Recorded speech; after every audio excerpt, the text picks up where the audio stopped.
Yinzers kicking through the door, loud like a jag-off at a pins game fight. Brace yourself, this ride ain't polite.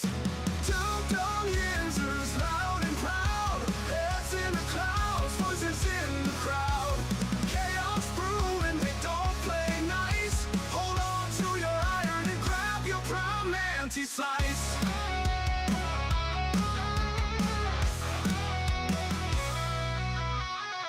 Tales from the burg with a hint of mayhem.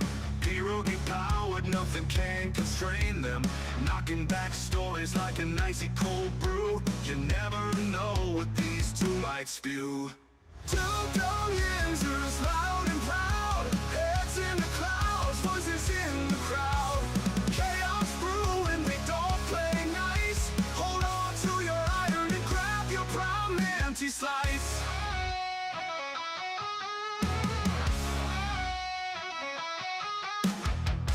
From the bug with a hint of mayhem. Pierogi powered, nothing can constrain them. Knocking back stories like an icy cold brew. You never know what these two might spew. Dum Yinzers, loud and proud, heads in the clouds, voices in the crowd. Chaos brewing, they don't play nice. Hold on to your iron and grab your prime anti-slice. Rivers collide where the laughs always flow. Black and gold thunder everywhere they go. The madcap kings breaking every mold. With two Dum Yinzers, the stories don't get old. Two Dum Yinzers, loud and proud, heads in the clouds, voices in the crowd. Chaos brewing, they don't play nice. Hold on to your iron and grab your prime anti-slice.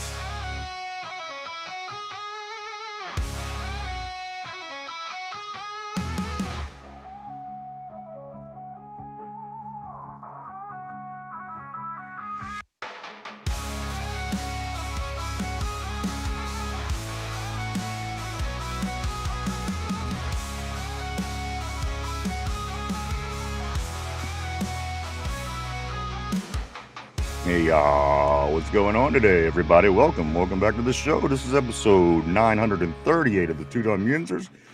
I want to say to everybody today, happy hump day. Today is hump day, of course. No, I said hump everything.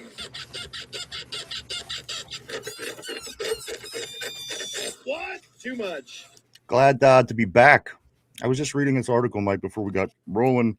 Here in Pennsylvania, they are going to start separating the private schools and the public schools when it comes time to playoffs for playoff pairings in sports, which I think is way overdue. And high school is as much as they are on top of trying to keep kids from getting injured and safety first and all that kind of bullshit, they're finally going to make a move, it looks like, which is totally ridiculous because you have these private schools, Mike. They bring people in from other states, and then you have a public school where the kids that just basically grew up in the same fucking neighborhoods their whole entire lives are getting together, playing as seniors, and it's two different beasts. And the fact that it went this long by being this way, I think is ridiculous. So hopefully this gets pushed through, and they put the public schools with the public schools and the private schools with the private schools. And then here's the thing. These private schools, they have people come in. They have guys coming in from New Jersey and Philadelphia and just everywhere, New York, Florida. And, and then they have the nerve to celebrate. You beat a public school that, again, the team has 22 kids on it. And again, they're kids that were born and raised in the community. And then when these teams blow out these public schools, they're celebrating. And again, it's way overdue, Mike. And again, for trying to keep kids safe. You think that this would have been done a long time ago? Exactly. It should have been done a whole hell of a lot longer ago. You know what I'm trying to say there. And you're right. It is unfair. Like we saw it like a few years ago with Aliquippa. There are 22 kids on the sideline and 87 kids on the other team because they're a private school. Like, get the fuck out of here. It is not fair at all to like anyone involved. You're teaching the kids on that private school team to go beat up on these public school teams where you guys are basically all-star teams. Like, you should be winning these games. You are like more or less the best of the best that can get into this school at this time. I mean, get the hell out of here. Yeah, again, it's something that's well overdue, well past due. And again, mostly on the eastern side of the state, they have all these super schools over there, and there are all these private schools.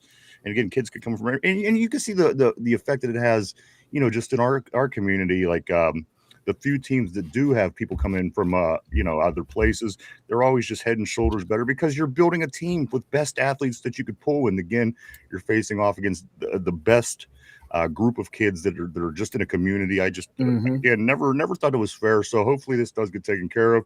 But again, I think that goes a long way in high school sports. They should be separated because they're two separate entities. They're not even. It's not even the same kind of team construction. So how could that goes so on for so long? Yeah, it's not fair. It's bootleg. It's janky, and I'm glad they finally fixed it. Welcome back to the show, everybody. Yeah, this is episode 938 of the Two Dum Yinzers. Of course, we're just 22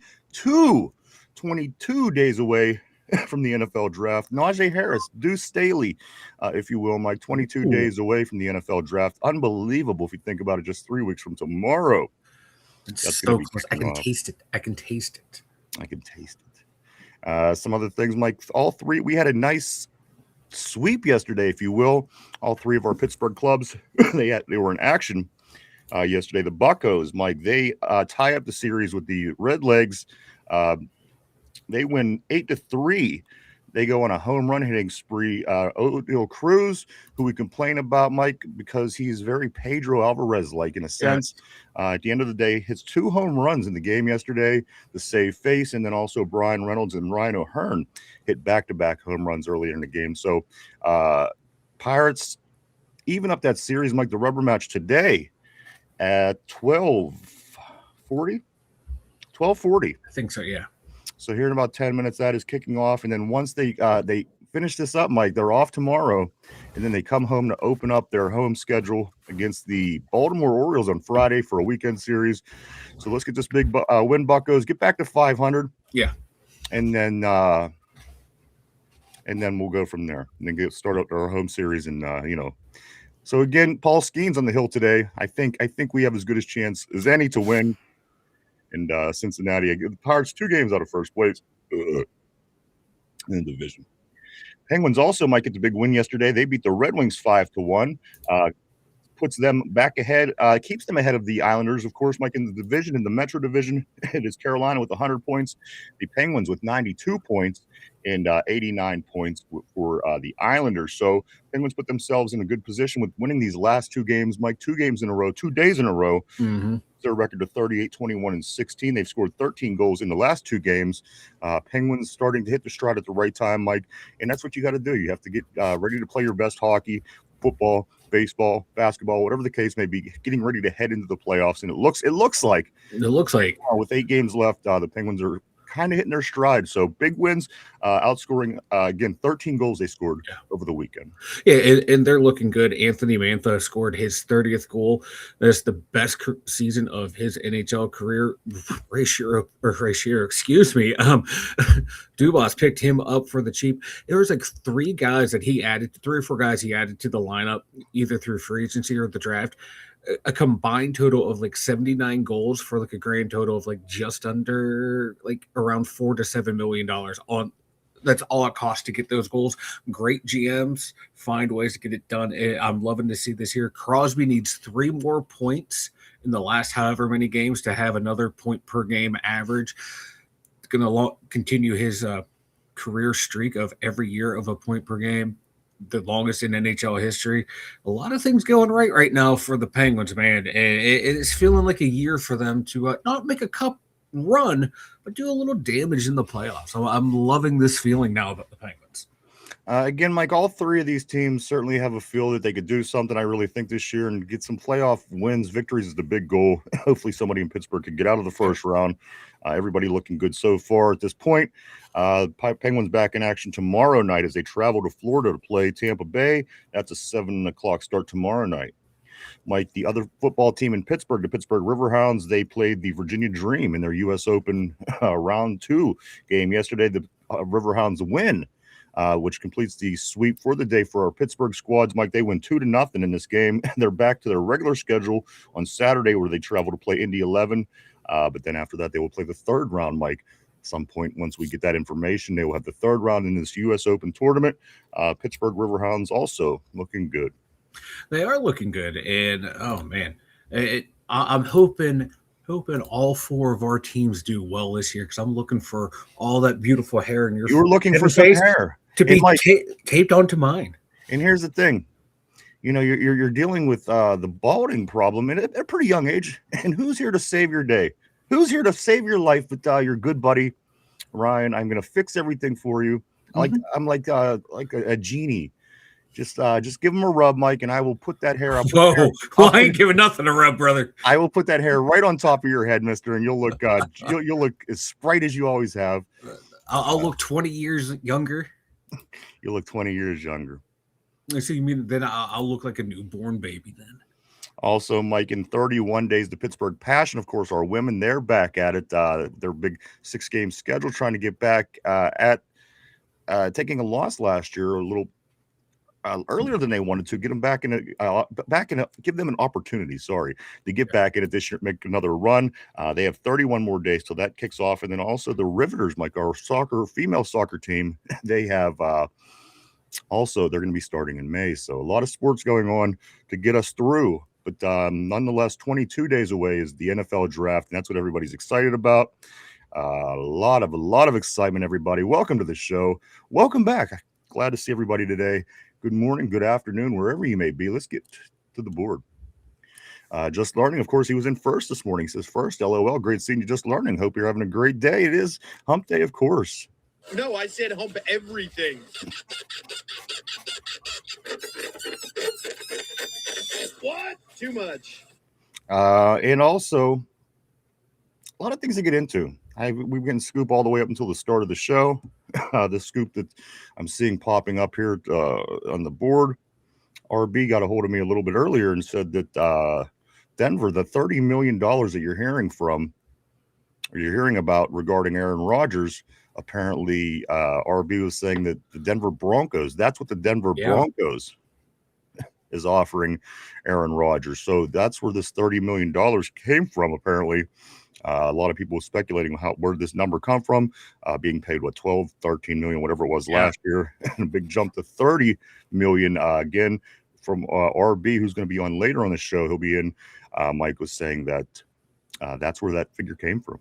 Yeah, and as soon as he posted that, I want to say about 15, 20 minutes later, I'm on Twitter and I'm seeing, I think it was Florio posting stuff as well, saying the Broncos have been trying to reach out to Aaron Rodgers or are exploring the opportunity or exploring the option of kicking the can or kicking the tires on Aaron Rodgers to see his availability and stuff like that he could. So what do they plan on doing? They plan on putting him at starting a quarterback? Yeah, I from what I read in the Florio article was saying how with Bo Nix's injuries, he might not be ready for the regular season, and they're looking for Aaron Rodgers to come in and be the early season starter for them until Bo Nix is healthy. Then what happens if Bo Nix is healthy? What happens if Aaron Rodgers is playing well and Bo Nix is healthy? It's a weird move for the Denver Broncos. And there they are. They have their franchise quarterback. Yeah. And then you're going to bring in a backup for $30 million to play just in case this guy isn't ready. My very first thought is this has got to be an April Fool's joke. It's just ridiculous. But at the end of the day, Mike, here we are still trying to bargain bid and get 3 quarterbacks for under $5 million when you have a team with a franchise quarterback looking to go out and spend $30 million on a backup quarterback. Maybe our ways will be fixed at some point, but that again apparently is where that information is coming from. If it's correct, the $30 million that we're hearing in connection to Aaron Rodgers, because that is what the Denver Broncos are willing to pay Aaron Rodgers. So just very interesting news. We'll keep an eye on that moving forward. Again, I just don't know. I mean, Aaron, has to see the writing on the wall. They have a starter, and if this dude is ready, what am I going to be doing? Standing on the sidelines? And here's the thing: your quarterback got you to the AFC Championship game last year. You can't piss around. I mean, come on, you're going to mess with this guy's confidence. Who Bo Nix, I don't think is the greatest quarterback anyway, but he played good enough football and played well enough, and he got this team to where they got.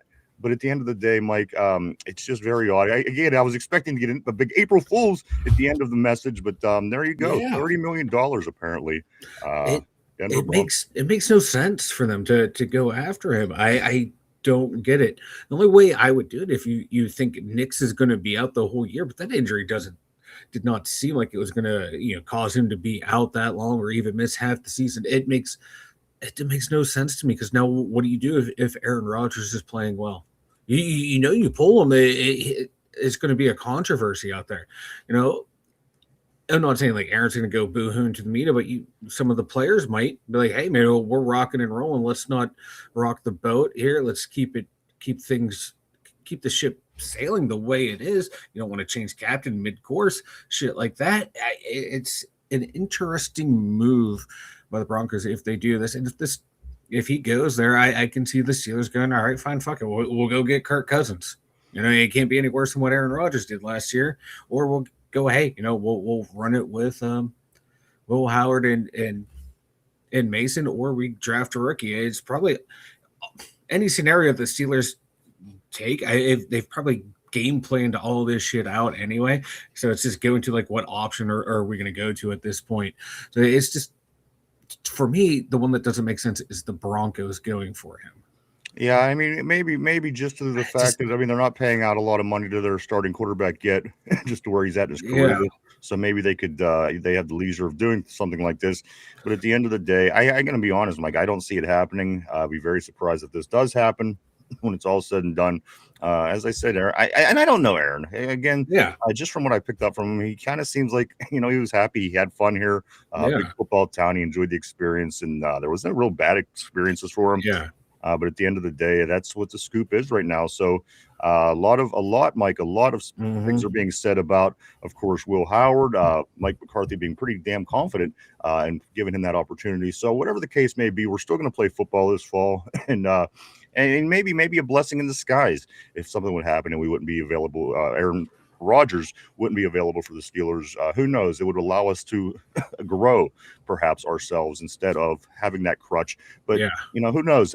We will see. I'm still not convinced it's not an April Fool's Day joke, but here we are, guys. Welcome back to the show. 938, Mike.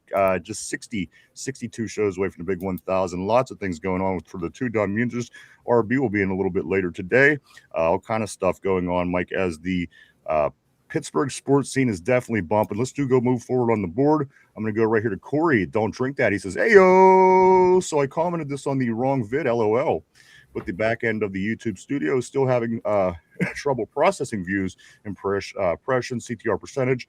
Right after I think I figured it out naturally, shaking my head. It's always something, man. It is always something when it comes to this stuff, I tell you. Tortilla says this. Jerry Dulac said we were considering tight end Kenyon Sadid in the first round. This has to be an April Fool's joke. I seen that as well, and I thought that's got to be one of the dumbest things I've ever heard.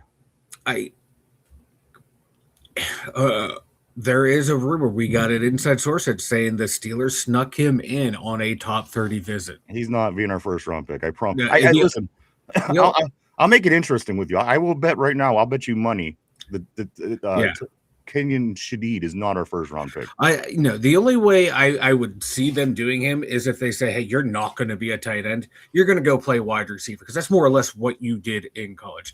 You were a tight end on the score sheet, but you were really he's a wide receiver. You look at his body and his build, it screams wide receiver. If they think they can convert him to a wide receiver, okay, but I don't see it. This has got to be anything if the Steelers did bring him in, kicking the can, just checking in on him, kind of like how we always used to do under, even when Colbert was a GM, when Cowher was here, when Tom was here.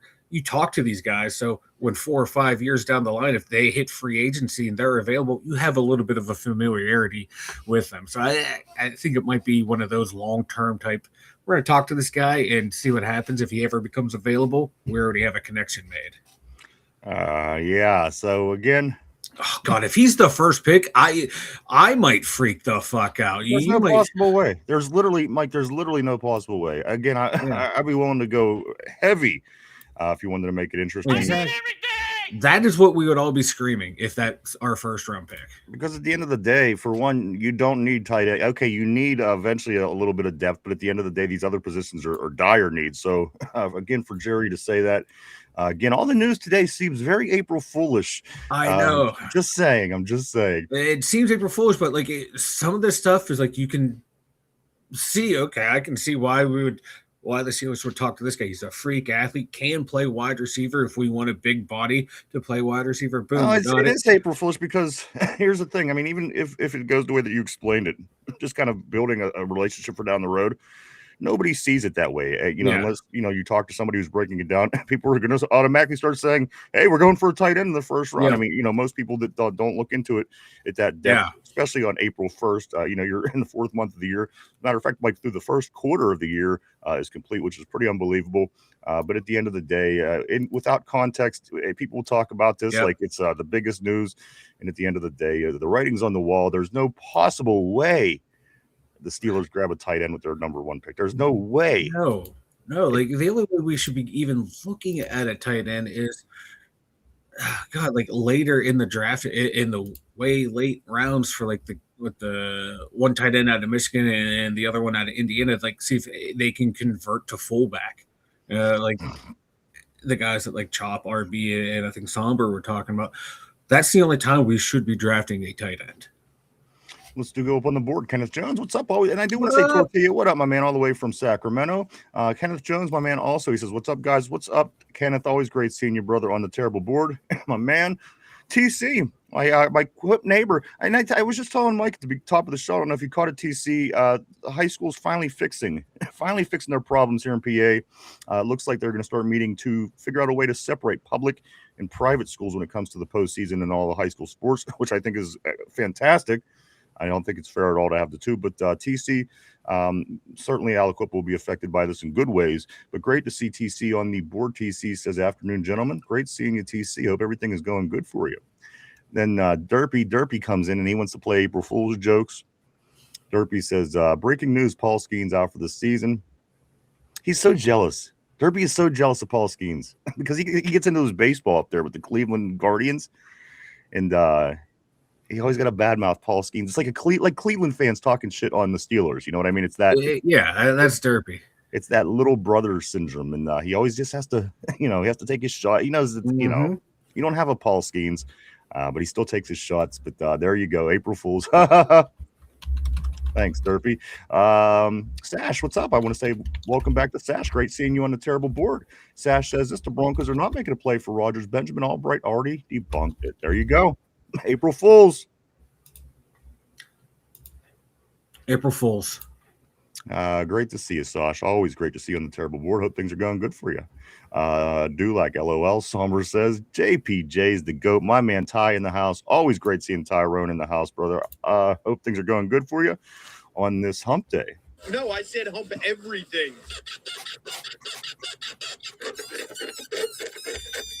What? Too much.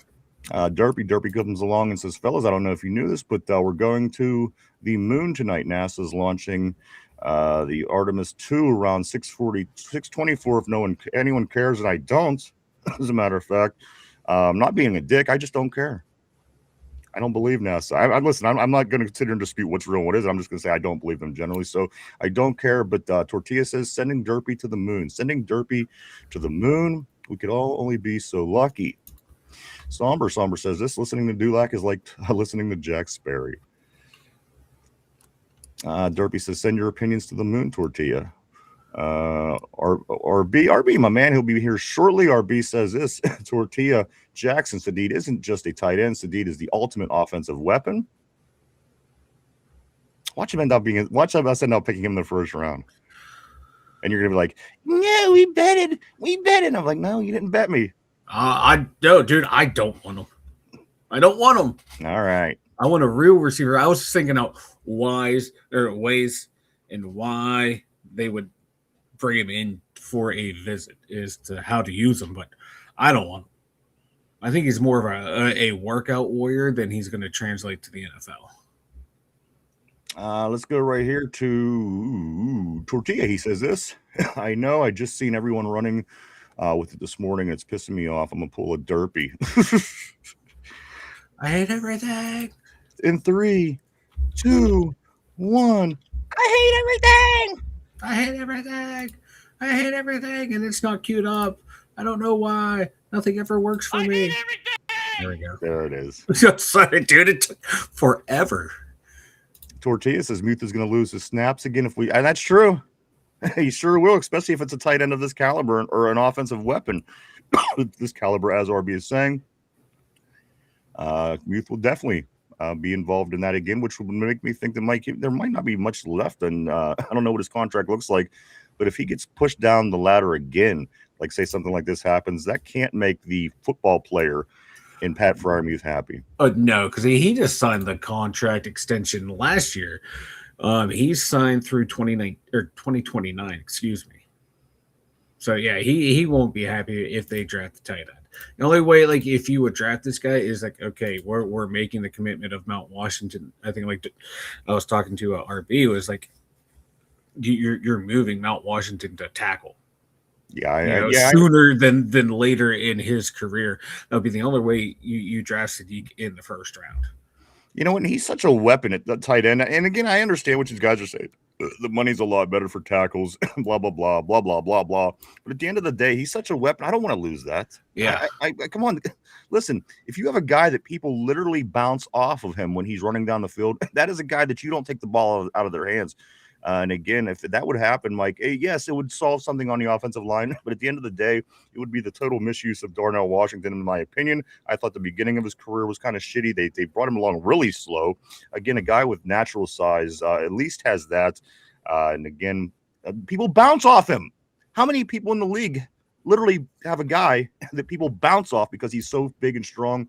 I think for that reason and that reason alone, I would never not have him as a weapon on my offense, especially on a team, who's been struggling to find an offensive identity as of late. I think this team has to go full balls to the wall when it comes to offense. At the end of the day, really show that this team has an O. And again, with Mike McCarthy, things are interesting, and I can't wait to see how that all plays out, Mike. And speaking of offense and speaking of visits, the Steelers are hosting Arkansas quarterback Taylon Green to a pre-draft visit. Mike, his large frame and dual threat makes him a day 3 watch, maybe possibly, as we're talking about people coming in and getting their visits in, as we just were, Mike. Another quarterback on top of just a Carson Beck and the kid from Dakota. Now Taylon Green, Mike. Three quarterbacks at this point for a team that possibly has interest in a quarterback early. I don't think that's going to happen either. But Taylon Green, Mike, out of Arkansas. That one surprises me a whole hell of a lot. To be honest with you, like, he does not sound like he fits the mold of what they're looking for an AFC North style quarterback. That one shocks me. His completion percentage was terrible. If he wants to be a quarterback, he needs a whole hell of a lot of work.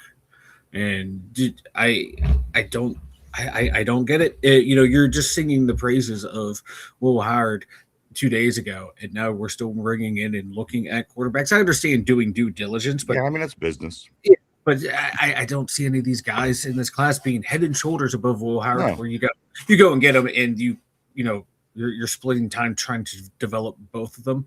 For me, it's a bit of a head scratcher, but I get it. You're doing due diligence. Yeah, I mean, these are draft time games. You know what I mean? Yeah. This is what people do, and I agree with you. I mean, come on. Taylon Green is definitely not. Come on. Yeah, I just don't see it.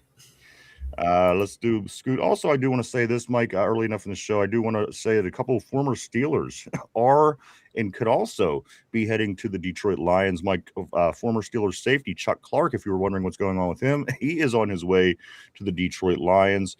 Also, somebody else. Who was the other person?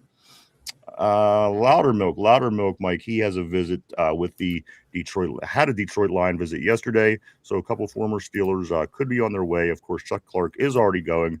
Isaiah Loudermilk could be the next one on his way to the Motor City. Let me give a word of advice to the Detroit Lions front office. You do not let Isaiah Loudermilk walk outside of your building without a contract. That would be the worst football decision of all time.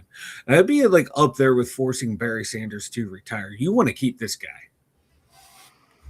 Let's get back on the board. RB says this: Sean Payton might be a good coach, but when he's given roster control, he's been an absolute dipshit over the overpaying guys and having no value of draft picks. He'll be sending the teams into sub hell, sending his teams into sub hell. Sosh says this. I do want to say welcome back, Sosh. If I didn't, Sosh says there's also reports that Bo Nix is going to be ready for training camp, so it's absolute bullcrap. Don't fall for it. All the farce, Sosh. An April Fool's Day joke, if you will. Tomfoolery it is. RB says this: to me, Sadid is more suited to play wide receiver and even has some halfback, even some halfback than traditional tight end is what RB is saying. Tortilla is already giving him a name. Jet Sweep Sadid. Let's go right here. Mark Malone, he says draft Robertson. I do want to say what's up to Mark Malone on the terrible board. My man, always great seeing you, sir. He says draft Robertson. He follows it up by saying I like Beck's looks. Obviously, I like Beck's looks. We know that, and for sure, but Robertson is the play. And you've consistently said that about Robertson. I know Mark Malone, even though Mike, he does go on with the players with the special attributes, if you will. He has stayed pretty solid with his Robertson. He loves himself some Sawyer Robertson. He really does. I don't have a picture of Sawyer Robertson, and I have nothing to say about Sawyer Robertson. I'm sorry. Corey says this, and don't drink that. And I do want to say, if you love conspiracy theories like I do, just maybe things about space and the AI Atlas still lingering around out there. And what the hell is your government up to?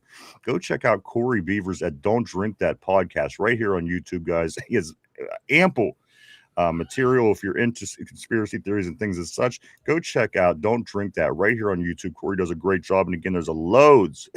Take your time, go through and see what he has. I'm sure you can find an interest, as Corey has a lot of stuff here on YouTube. Love his show. Don't Drink That. Go check it out. Conspiracy theories. Corey says this, Mike. He says, it seems like McCarthy has fake confidence in Howard. I can't imagine he's seen him in an NFL setting just yet being so new to the team. So I could see us taking a quarterback in the draft, but who knows? Yeah, who knows? Like he is, talking him up, but it's not his guy. He's inherited, this roster, and he does want to give everyone a clean slate. But you're not going to. Let me ask you a question. Let me ask you a question. Yeah. Let's say, all right, here's an interesting scenario. Let's say they start Will Howard.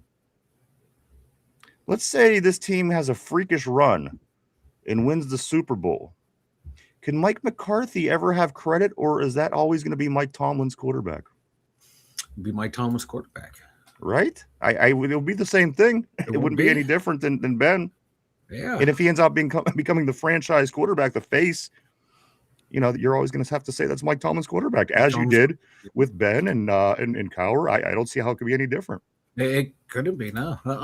Unless you want to shift goalposts. And they will, and the goalposts will be shifted. And I'm just saying, at the end of the day, I think that would be an interesting scenario. And even if it doesn't get done this year, let's say he comes along, plays this year as a rookie, gets a little bit better, and 3 years from now, he ends out winning the Super Bowl. You're into that scenario again. So just interesting, very interesting thought on that.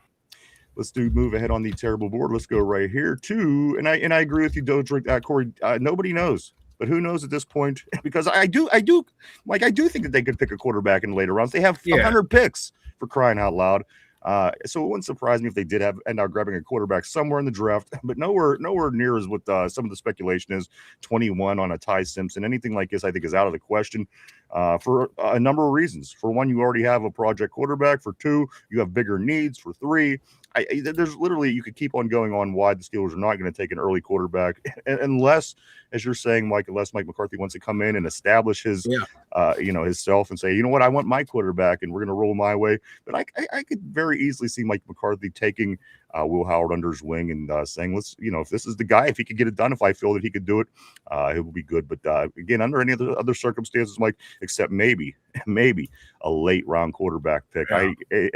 I just think it's kind of ridiculous. And especially, I mean, with Aaron, and they're doubling down. Mike, I'm seeing again today, they're saying that they're expecting his answer by the draft. So that answers some questions, and that should, in fact, if it happens, maybe that's an early April Fool's Day joke as well. But at least we'll be able to anticipate as fans what we're going to be able to do in the draft. Again, I'm sure behind closed doors they have way better of an idea what's going on than we. Yeah, as the draft gets closer and closer, and the more uncertainty there is with the quarterback position, I'm just wondering if their plan all along is a smokescreen for the draft for them to take Ty Simpson in the first round. Nah, no way. I hope not, but Like if they don't take a lineman in this draft in the first round, listen, I want a receiver. I would do a receiver or a lineman, but if they don't take an offensive lineman in the first round in this draft, I'll be very surprised. Beat a guard or a tackle. Yeah, I'm locked in on that. I can't even go outside of my own thought process of thinking that they're going to do anything else in the first round. Me too. Like I can see corner, but I get what you're saying, and I don't know. You know how it is this time of the year. There's so much shit going on. Then your mind starts wondering, like, what's the worst thing my team can do? Just go out and reach on a quarterback again. And that's the as we get closer and closer, that's what keeps popping into my head more and more, that they might take one of these quarterbacks in the first, second round, trade back up for someone in the first round. I just have a weird feeling.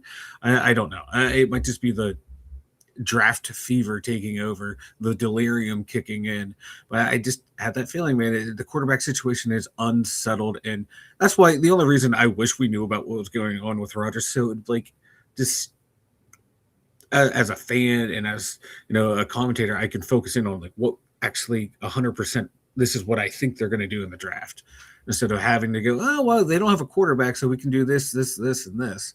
This is getting a little bit frustrating. So hopefully here in about 3 weeks, we're gonna have a better idea after the draft wraps up, especially if Aaron does give his answer prior to Mike. Then we could start looking at the team differently, saying, okay, this is what we have. Heading into May at that point, and then once you're hitting May, then you're not far off. You get to June, then July, you got camp, and again you have all the OTAs and rookie camps and everything else in the meantime. So much goes down after the draft. And again, if we get that Aaron Rodgers confirmation or lack thereof, Mike, we will be able to again look at the team differently and have an idea. Even Mike, and again, I know everyone hates this. They hate this idea. They hate it. But even lately in the rumor mill, I'm seeing that also OBJ. They're saying that he could be a great fit, Mike, and also he had interest. He talked to Aaron Rodgers at some point, and OBJ would have an interest in coming in as maybe a 3 or a 4 receiver in the wide receiver room, which I don't hate the ideas. I mean, you can't have him being a top wide receiver anymore because he's not a top wide receiver anymore. And if he keeps his nose clean, I don't have a problem. But again, at the end of the day, Mike, I just kind of think it's ridiculous. And I know Pittsburgh people will hate the idea of OBJ. I really hate the idea of OBJ. I can't even remember the last time he took a competitive snap. He played 9 games in 2024. He had 18 targets. Was he at Baltimore? No, he was Baltimore was the year before, and the year after that he went to Miami, where he had 9 catches for 55 yards in 9 games. No, OBJ has not been.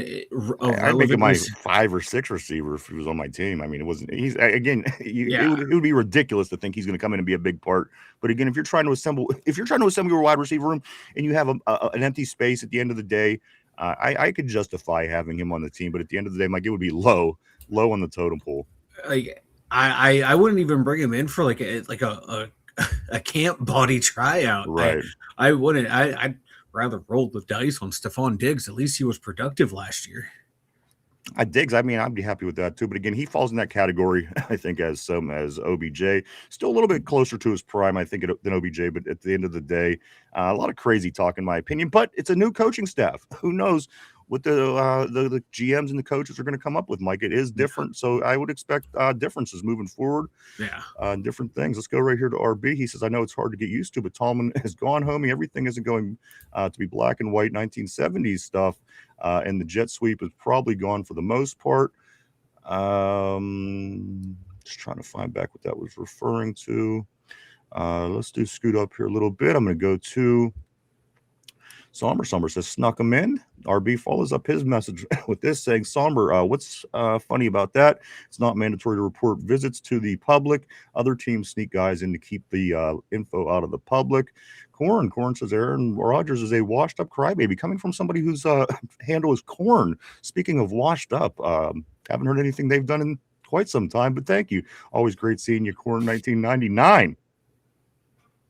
Talking about somebody being washed up. I do want to say what's up to Kobe Glazer. Kobe says, God loves you. That's right. He sure does. Somber says, Mike, say that name for me. It's a long Polish name, so I'm going to hand it over to you. Nowakowski, I think. Yeah, we're going to go with that. Nowakowski. We're going to go with that. Somber always tries to throw one in there to get you. And you know what? I love it. We going along on the board, and then all of a sudden, Somber will write the longest, strangest, most hard to pronounce name. And it, you know what? Gotta love the Somber, baby. Somber pick'ems. I can't wait for the picks to come back this year, Mike. As again, RB was the big winner last year. Corey, don't drink that, says, what if we're looking at the tight end because we're looking to trade Muth or something or someone? I mean, I guess at the end of the day, it's not out of the question. It's not out of the question. Again, I think if you bring another tight end in, and as was said on the board, it wasn't even my thought. You're talking about Muth finally getting his numbers, getting his snaps back after last season. Yeah. And, something like this, especially if he's a productive tight end, as you guys are saying. So, but it's possible, Corey. At this point, again, we don't know this coaching staff, and things could be said behind closed doors that can yield different results than what we're used to. So we'll be waiting to check that out. Let's go to Somber. He says, the way he said it was funny, or my laughs being monitored now. Fuck out of my business. That's the one thing also about through like messaging and text. It's always hard to tell people's their motive when they talk. You know what I mean? I find myself getting in arguments with people through text sometimes, and they're not even arguing with me. Yeah. Just by the way, something can be said. It definitely puts that burden out there. Let's go right here to Kobe Glazer. Kobe Glazer 25 says this, and I'm going to spread the gospel in this chat. Do your thing, baby. Tortilla says, I wouldn't mind that, but I'd still be skeptical. Don't drink that. You know what? Again, at the end of the day, you don't know. We just don't know, Mike. We just don't know what is going on with this team just yet. It's going to take a year or two before we understand what it is that Mike McCarthy and company's all about. It is too. It's completely different regime, and it's not only are the players going to learn on the fly, we as fans and commentators and all that, we're going to learn on the fly too of like what this coaching staff is looking for in players. You kind of have an idea looking back at McCarthy's time in Green Bay and Dallas, but coaches change from stop to stop, and plus he took a year off coaching from football too, so a lot of things change. Absolutely. And I do want to say this, I'm jumping ahead just a little bit. I do want to say what's up to Big John Stud, middle name Mud. He says this, Mike, I'm just here for the Rodgers updates. Thanks, guys. Hey, we got you, bro. We got you. The information, the rumor this morning was the Denver Broncos were offering Aaron Rodgers $30 million because they didn't know the immediate future of their starting quarterback. Bo Nix, of course, injured last year in the postseason, and that was the rumor.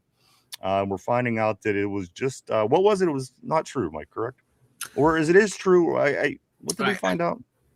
Someone said it wasn't true. Someone said it is true. So we'll see. So that's where the he said type situation going on right now.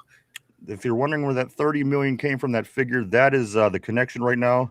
Denver Broncos apparently showing some interest in Aaron Rodgers. So again, we will wait to see how that ends out turning out. Let's go right here to RB. He says Derpy is on IR from the show when he dislocated his jaw from eating his corn on the cob the long way. Yes, he is. Let's go right here.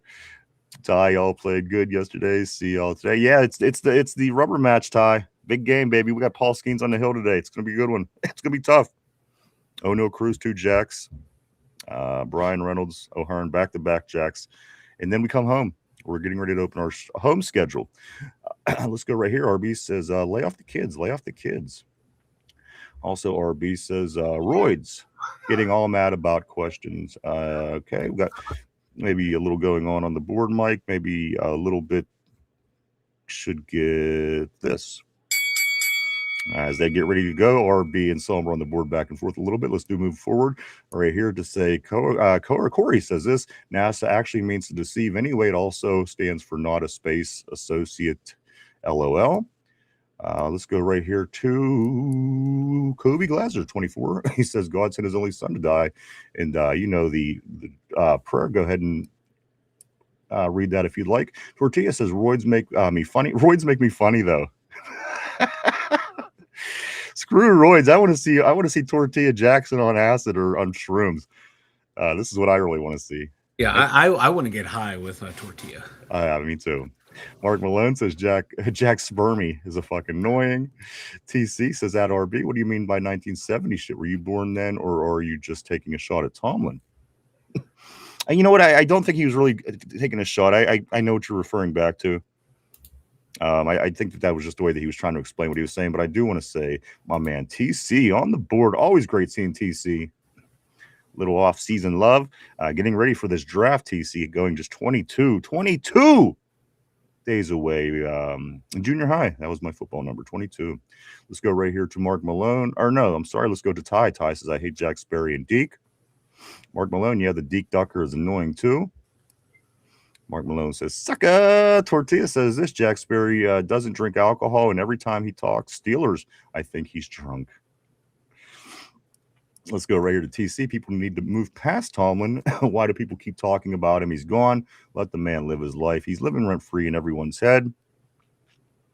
Somber, RB says this at TC. All right, I think, let's see. TC, RB says this. I'm saying Tomlin did everything black and white in your tight end. You line up at tight end, you're a wide receiver. You line up a wide receiver. Team uses guys in a variety of ways. Teams uses guys in a variety of ways that Tomlin refused to do for the most part. And I don't disagree. Let's go right here to Tater. What's up, Tater? Tater says, Grandpa, stay. We love you. Absolutely. We'll take him back. He's better than any of your quarterbacks. Well, I'll take him back any day before I wanted anybody in the Cleveland Browns roster. Ty says, it's true. Mike McCarthy's the coach now. That's right, man. Let's see what happens. Let's see what we got. Tortilla says, that's right, Tater. That's right, Tater. I guarantee we finish better than your team. I again want to make it interesting. Let's go right here to Somber. He says, glad quiet water is gone. Let's go up here a little bit. TC says, well, I look at it this way. The team still won. Absolutely. Absolutely. And I am not going to sit here and take away from any of the coaches of the past. They all did a great job and put the Steelers in a pretty damn good spot. And it's all three of them. Nobody had an unsuccessful career when it came to coaching. So, come on. If you guys get time today and are on Discord, go show Jen some love. Her family is going through it. We will. Thank you. Thank you, Corey. We appreciate that. Heads up. Also, RB says, what did they win? Are you talking, taking it out of context? I was telling Tortilla, not everything is going to be basic ball. We will do different things now, is what he is saying. Mark Malone says he looks normal. Was that when that picture of Carson Beck came up? If this is your idea of normal, Mark Malone, you got to send me some of that paint that you have. Can you imagine a game on the line, second round in the playoffs, down 2 points, and you need 25 yards to get to field goal range, and you look in the huddle and see those eyes looking at you? Let's go right here. Tortilla says, yeah, I do agree. Tomlin didn't care about going out starting. He just wanted to line up and beat you. Love him to death, but the game moved. I agree. I agree. That's safe. I think that's fair. And you know what? I say that about Carson, but you know what? He's been in big game situations and he's always been ugly. So I don't know. Maybe he would do okay. Maybe he would do okay. Pittsburgh fans have all the answers for the team. However, my opinion means nothing, and I'm fine. Oh, TC, all your opinions mean something, brother. They all do, man. Everybody here does. They sure do. Let's go to Tortilla. He says outsmarting. Not sure what that's going back to. Somber says I love how McCarthy never mentions Mason. You don't hear him giving the love like people in the past have done, you know. Let's go. Somber says if he does, it's very brief. Jeremy Olson, what's up, man? Great to see you. Great seeing Jeremy back on the board. He says Will Howard is going to be our future franchise quarterback. I do believe this. Tater says Browns are spoiled. 4 choices at quarterback and will still finish last place in the division. It's truly incredible what goes on in Cleveland. And it's truly incredible that people still choose to be Browns fans at this point, Mike. Certainly. Right. Come on. Why would you choose to be a Browns fan? Exactly what I'm saying. Especially if you're from a different country. I mean, even if you're from Ohio, you kind of have that obligation. Like, I mean, it's my team, but they literally chose this team out of nowhere. A Browns fan.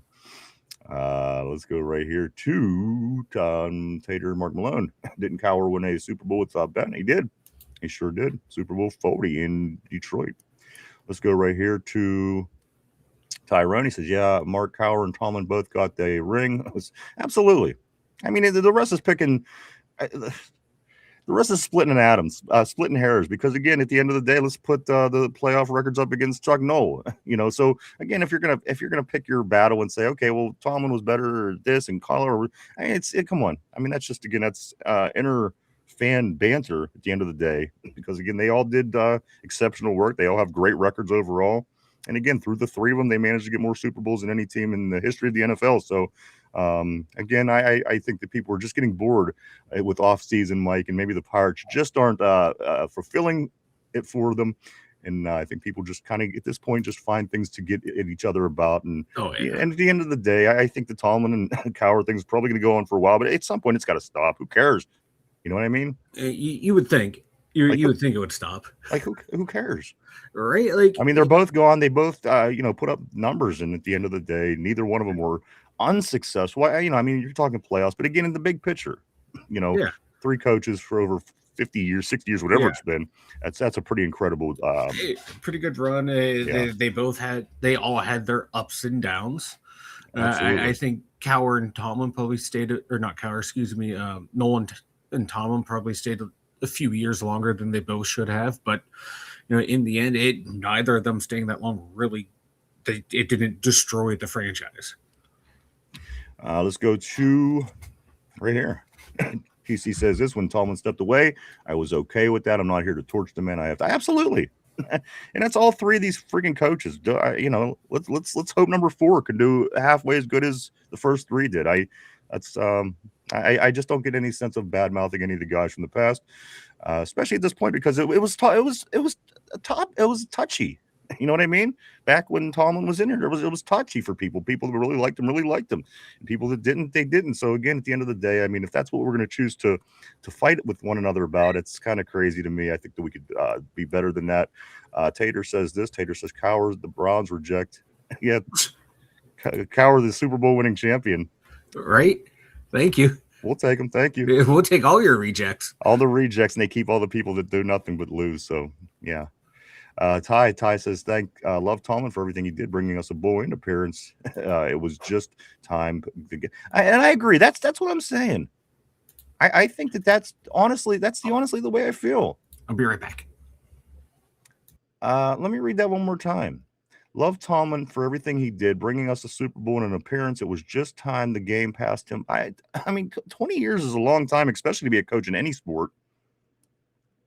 But at the end of the day, I've been thinking that for a few years. I mean, as I mentioned, I thought the league has been passing him by, as was John Harbaugh. And I even had Mike McCarthy in that group. So, again, he's got to kind of come out and convince me that, the league hasn't passed him by. But at the end of the day, a lot of things that we could debate about for sure. I just don't know if that's, I just think it's off season. People are getting a little chippy. TC says this. Thanks for having me on, Ron. I enjoyed the show. Thank you, brother. It's always great having you on, TC. My man, my neighbor. RB says this, TC, you're not making any sense. What opinion? The team didn't win anything in 15 years. That's not an opinion. Also, you said we need to back off Tomlin. I can't point out things I can't point out things are going to change. John says, I'm just here for the Steelers or the Rodgers update, guys. Give me what you got. And as we know, John, that number, that figure, 30 million, we found out, I think, where it came from. The rumor is Denver is offering him $30 million. That's the rumor this morning. Maybe Bo Nix isn't going to be ready to start off the season in September. And this is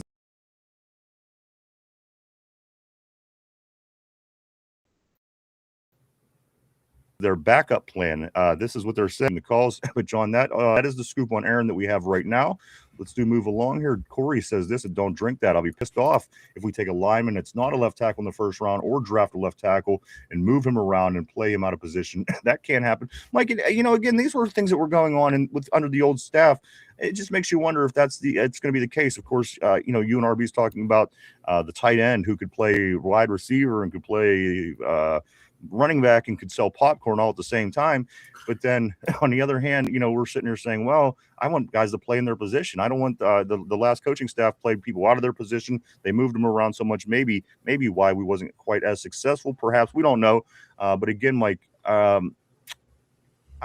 listen, if somebody has the ability to be flexible and they are used in a certain way, that's fine. Yeah. But I wouldn't want to draft with that thought process. Well, we could bring him in as left tackle. We could bring him in as right tackle. Because at the end of the day, look how this worked out for us. I mean, yes, Fatanu could play left tackle, but he's not. Nobody put him there. So I don't know. I want a left tackle. I want a guy that could play left tackle that's a left tackle that focused his whole career on keeping quarterbacks off the ground. But that's just me personally, Mike, because, again, at the end of the day, that's kind of something that Steeler fans have been bitching about. Well, the thing is that too, like with Fatano, he has experience protecting the blind side of quarterbacks. In college, his quarterback was left-handed, so he has that experience. And guys do get drafted that played left tackle, and then they move in the right tackle in the NFL because they're not a NFL left tackle. And then guys that had to play right tackle in college because the left tackle is better, teams will move them.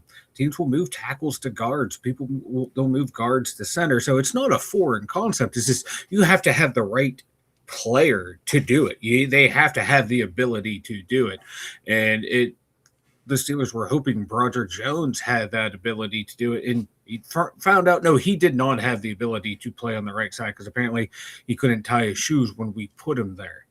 So, like, for someone like Fatano, I think he has shown, like, the athletic ability and the smarts and the know-how to, if they would need him to play left tackle, he could play left tackle.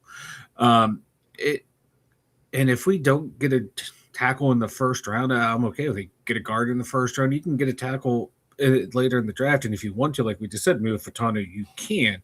It's just that player has to have that ability, and Fatano shows from his college film and in his pro film, he's an excellent pass blocker, excellent run blocker, and an excellent athlete to where if you had to move him to the left side, you can move him to the left side. Tater says Grandpa is going to be played back up in Denver. There's your update. We don't need your Irish updates. Your Irish Cleveland Brown fan updates. But anyway, thank you. And there you go. Tater said it to expect Aaron Rodgers in Denver. Mark Malone says Mike is getting delirium tremens, needs a booze drink to chase those pesky hallucinations away. Mike, and I was just thinking about your poor liver the other day. I was thinking, you remember Sam Kinison? Yeah. I imagine that's what your liver is like. Every time you start drinking, it just starts yelling like that and just being super crazy. That's what I imagine when I think of your liver.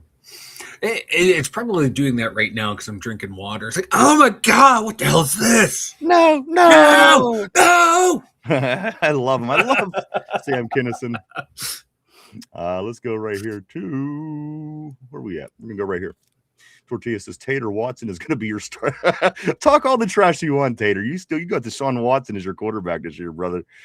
Corey, don't drink that. Says I just think about what Chip Kelly did when he took over for Reed and overhauled everyone. Yeah. Oh, he destroyed that team for a while. I don't think McCarthy's going to do that. Squeech says, as a Christian, I'm all for Cone. And to be honest with you, if you're talking about the message from earlier, I'm also a fan of corn. It was just, it was ironic. It was dingy to make that comment, especially when you're talking about somebody being washed up. when the band was literally from the 90s. But anyway, a long story short, I like corn as well. I was just proving a point. Tortilla, Teflon Tater. He's saying also, Squeech as well, if Aaron chooses Pittsburgh, he really wants to be there. I agree. And I think he'll be back. I do think he will be back. John says, Master Tater, thank you for your insight, Master. Do you stream? I can't see Somber. Oh, wow. This should be the only one today. I don't see the vertical up. I don't know why you don't see Somber. That's crazy. Mike, anything that you could add to that? No, I think he's asking Somber if Somber streams anywhere himself. Okay, gotcha. Let's go right here to Tater. He says, Miles. Oh, wait. Oh, I get it now.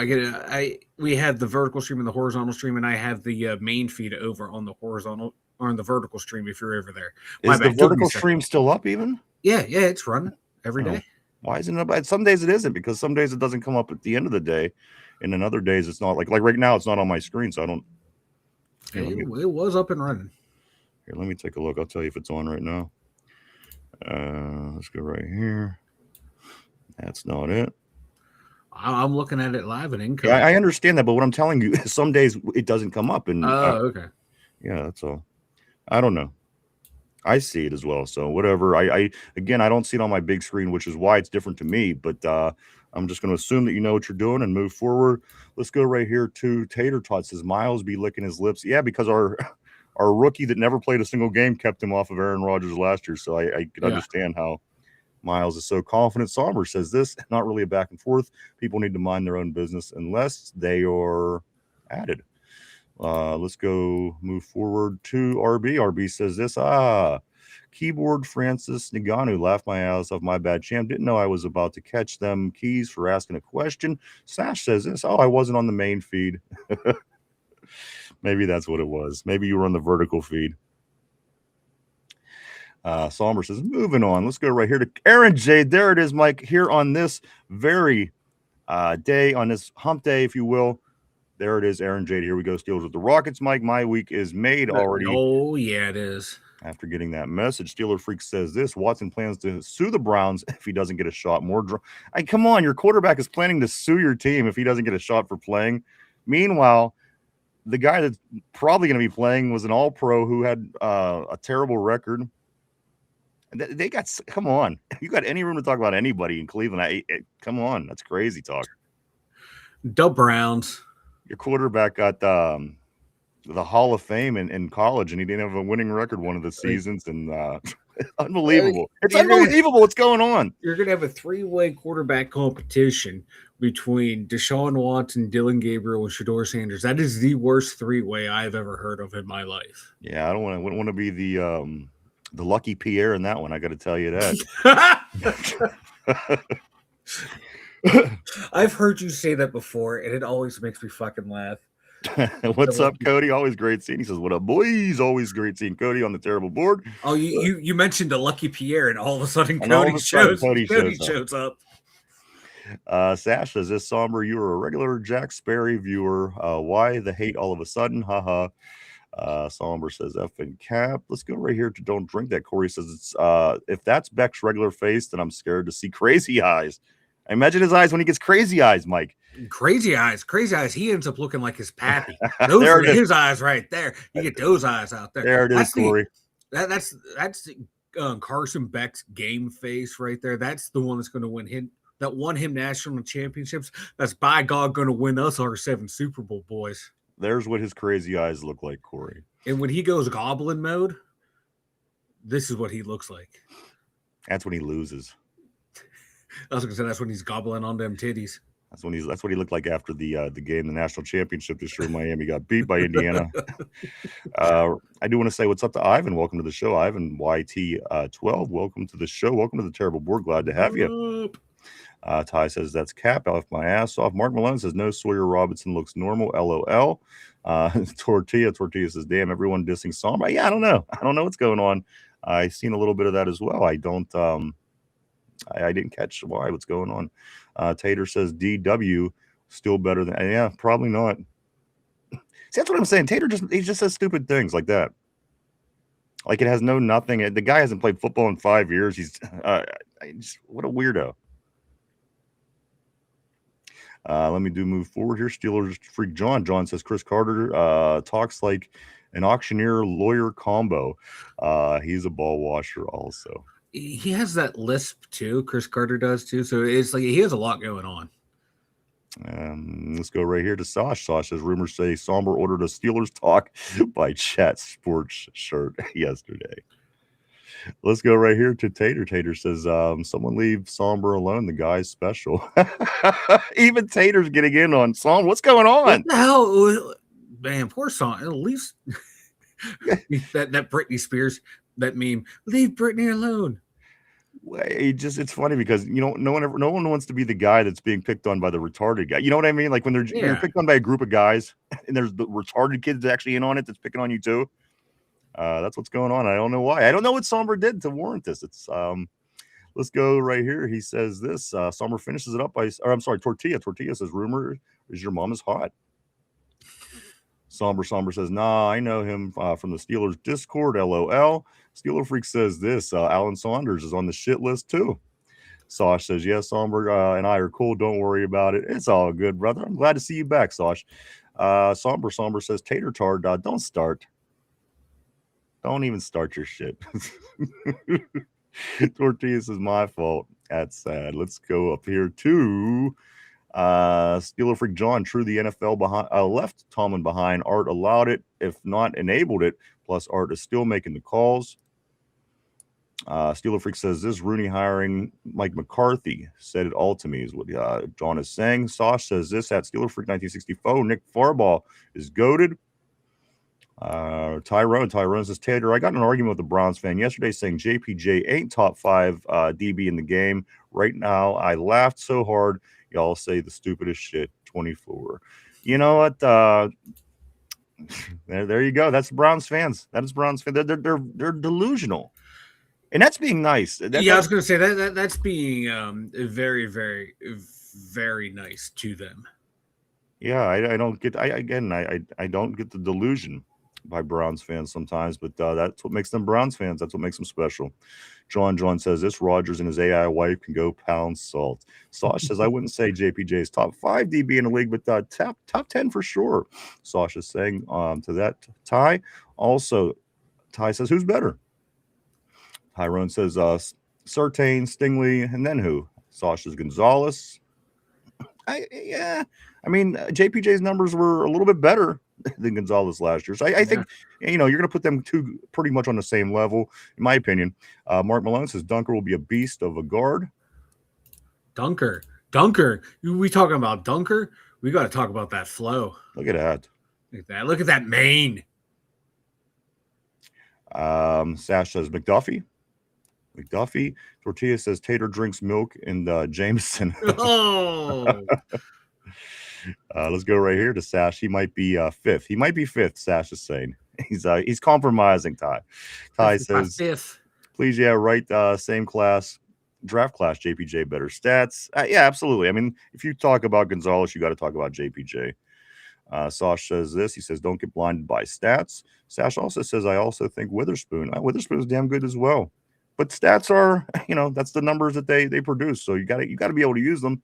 Ty says he better than McDuffie too. JPJ 95.3 cover grade, 0 touchdowns given up in 3 years. Which again, those are numbers you have to pay attention to when it's a 0 at the end of the day for sure. Sash says, but JPJ might be number 6 on my list, which would be fair. Listen, I think these guys are really splitting hairs at this point. Yep. If Sasha's saying he's 6 and Ty is saying you're crazy because he's not 5, you guys are in the same ballpark. Different human beings. There's a little bit of margin of error there. Let's go to where we want to go to. Let's go right here. Somber, both streams are okay. We appreciate that, brother. As always, Somber. My main man. I don't know why. Everybody's on Somber today. Let's go to what Corey is saying. Don't drink that. He says, well, here's my thoughts. A left tackle tells me he needs to play that side because he's dominant on that side. He plays that position for a reason. Moving him is unnatural and problematic more often than not. And here's the thing. They'll say, oh, he could do this, he could do that. But when they get to the pros and it's time to prove it, and then, that's when we find out the hard way. You know, they're saying, well, this guy, he used to play the backside of a left-handed quarterback. So if you put him on the left side of the line, I mean, yeah, I mean, in theory, that sounds wonderful. But again, at the end of the day, Kendrick Green, when he came here, he could play center, guard, and tackle. And at the end of the day, we kicked his ass out of Pittsburgh because he sucked at everything. So, you know, the speculation, the rumors, you always have to kind of match that up with what you actually see at the end of the day, because Kendrick Green was a disaster.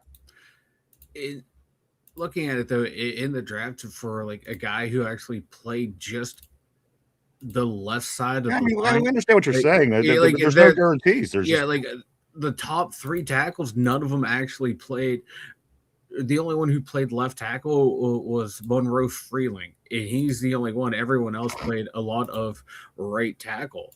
So you know as well as everybody, Mike, once you make that jump to the NFL, it's a whole different game. So not only do you have to be good at what you do, your craft, it's on a whole new level where the people that are the best people to do it are lining across from you. So again, it's tough. These are, this is why these people get paid a lot of money to sit in these rooms and figure stuff out, guys.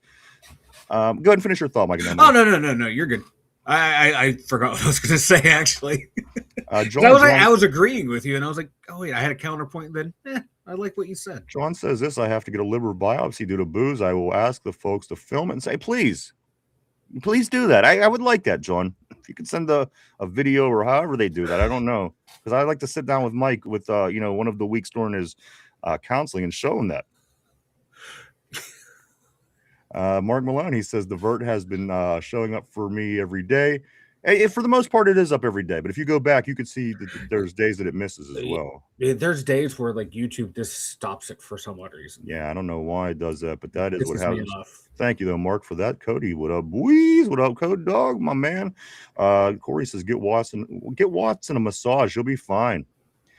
Cody, Mike McCarthy is one Ozempic diet away from looking like Carson Beck. Mike. I'm on the Wegovy, which is in the similar family of Ozempic. So maybe I can end up looking like Carson Beck. There you go. Mike, that would be the greatest thing that could ever happen to me, is if you ended up looking like Carson Beck. Dude, because we could just have all of the photos lined up, and like, which one's Mike? Which one's Vanilla Thunder? You can't tell the difference. Would be the best day of my life. Cody says, "What up, Tyrone? Tight diss on the Discord last night." Steeler Freak John says, Beck is McCarthy's illegitimate child, or Mark Malone's illegitimate child, or maybe. Mark Malone. Oh, I'm gonna go with Mark Malone. That would make more sense. Yeah. Cody Don't Drink That says that's the face of a Super Bowl champion. Somber says, you know who kind of looks like Carson Beck? Never mind, I'll be nice. Mark Malone, back on the adrenaline is no joke. Beck on the adrenaline is no joke. Let's go right here to Tyrone. Y'all hop off my dog Somber. He's the GOAT, baby. Cody says, don't be nice, Somber. Let it fly. Let it fly, man. Let him have it. Let's go to right about where. Tortilla says Rooney sent his bots after Somber figured out. Somber says that red hot flow. Wait, that sounds gross. Whoa. It's sampling the barbecue sauce. Gang, Jamal. Always great seeing Jamal on the terrible board. My man, hope things are going well for you, sir. Down in Texas. Ty says, gang. Mark Malone. Oh, yeah, that's the look, man. That's the look. John says Rodgers has $394 million. Let me guess, he can't feed his AI wife. He needs more.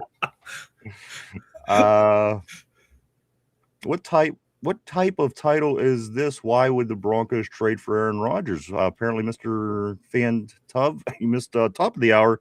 That is what's going on. Apparently, that $30 million figure it's been put out there. The speculation that it came from Denver. Because they're not quite sure Bo Nix is going to be ready to start the season. And some people saying it's fact, some people saying it's false. However, that's where that $30 million figure has come from. I do want to say welcome to Mr. Fantub on the terrible board. But that is what's happening this afternoon in Pittsburgh with our Steelers. Let's jump right here to Ty says, I've seen so many fake trades today already. And you know what else I'm getting tired of too? Is all these fake dead people. Remember how last week somebody asked about Mean Joe? Yeah. After that, Terry Bradshaw died one day, and I seen that Lynn Swan. There was like 3 Steelers ever since that. Who does that and why? What sense does that make to even make up these rumors that former Steelers have died? I mean, yes, you would click shit, but what is that? Once you get the click, people are going to come and be like, dude, that's the stupidest fucking thing I've ever heard. What are they doing, Mike? What is that? They just don't care, and because they'll go out and put up the next thing out, and know more people will click into it, and more people will click into it. Engagement farming, rage baiting, everything like that.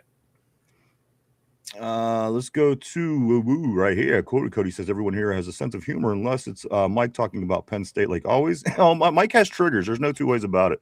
Indiana Hoosiers, baby. He definitely has triggers. Ty says Cody's the GOAT. Also, by Black Magic Jamal. I'm sorry. He says, oh, F that. Let him go to Denver. 30 million. I'll pass. Mr. Fan says this. Excuse me. The Broncos are confirmed Bo Nix is all ready to go to the OTAs.